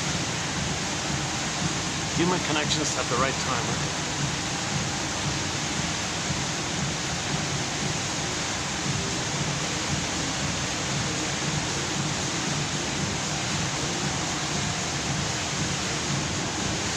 Yeah, sorry, I was just, my mind drifted off there for a second now. I was thinking about something from earlier today.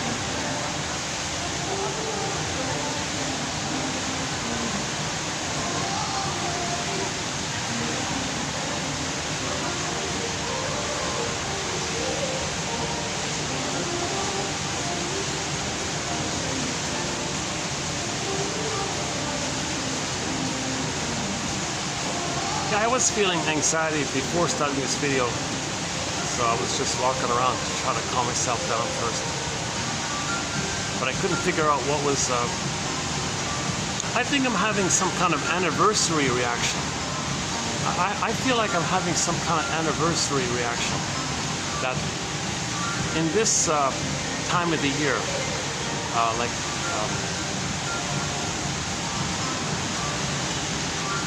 trying to think to myself, what pain did I experience in my childhood during this time of the year? And I think I have partial, like if somebody experienced a loss on a particular day, maybe 10 years later on that day it'll come up. It's funny about that, right? That's called an anniversary reaction, where the date serves as a trigger or a reminder of the past.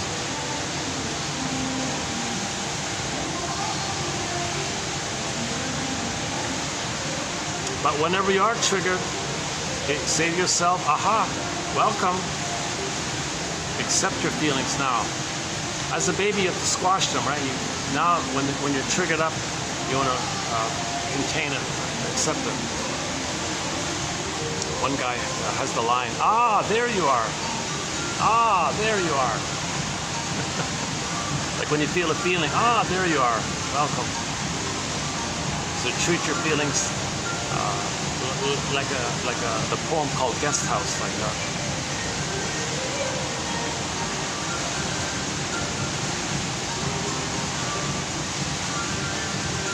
And then if you squash it, you're betraying yourself, right? You were betrayed, you're betraying yourself, so you want to interrupt that. No, I want to accept my feelings. So that's called self-reparenting. You want to self-reparent. When your feeling comes up, just treat yourself the way you treat any frightened child.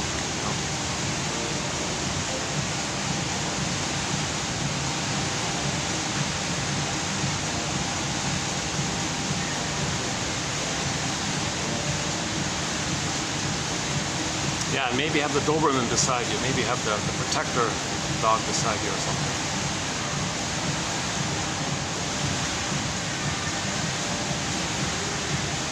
Well, my favorite episode so far is Wong's Lost and Found Emporium. I think the one about the dog is a close number 2. No, shit. All of the other ones are basically tied for number 2, let's just say. So we mentioned 6 or 7 episodes so far, so I'm just partway through the series.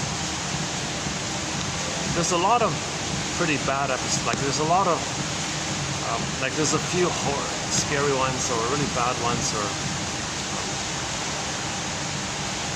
but in terms of learning, in terms of genuine Twilight Zone, in terms of learning something, like for the viewer to have a Twilight like learning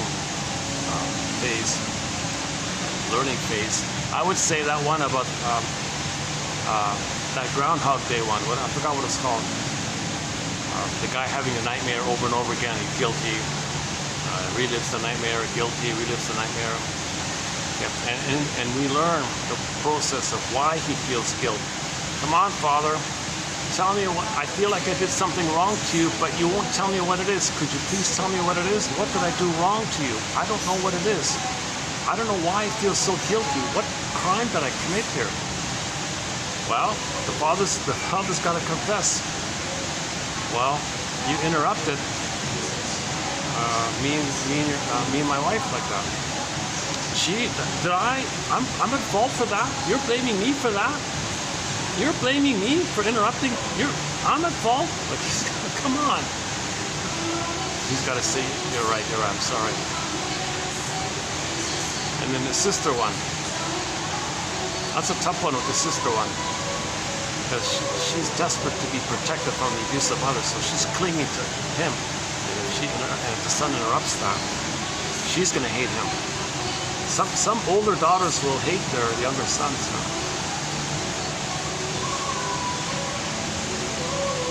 Based on an episode.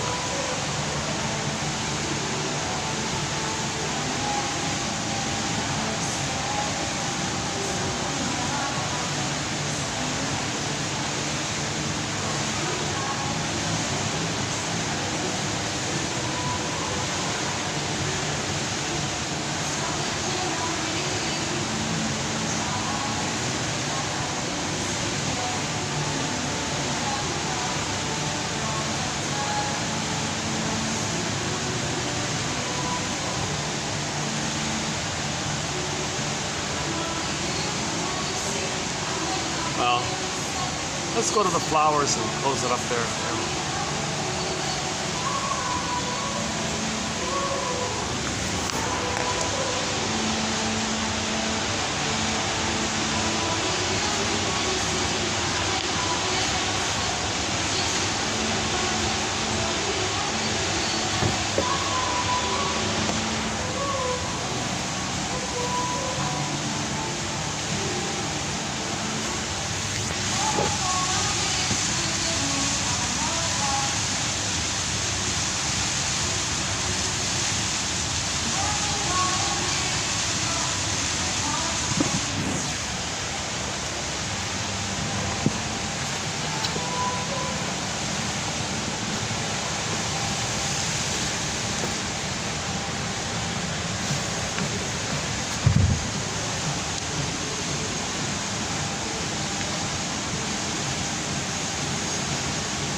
Oh, thank you. Thank you. Bye.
There's a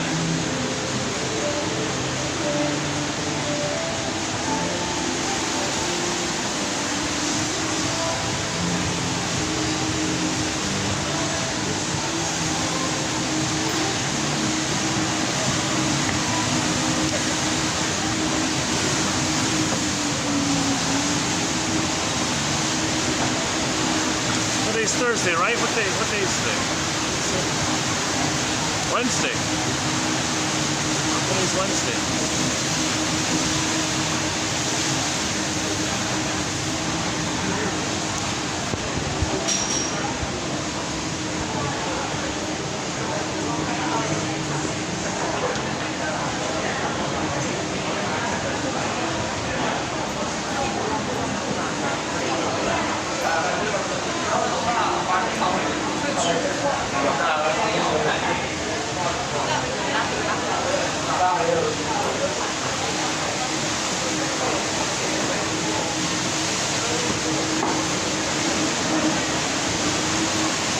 Oh, there they are, yeah. There they are, behind the balloons. On the lanterns.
Yes. Be careful. Okay.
The violet ones, eh?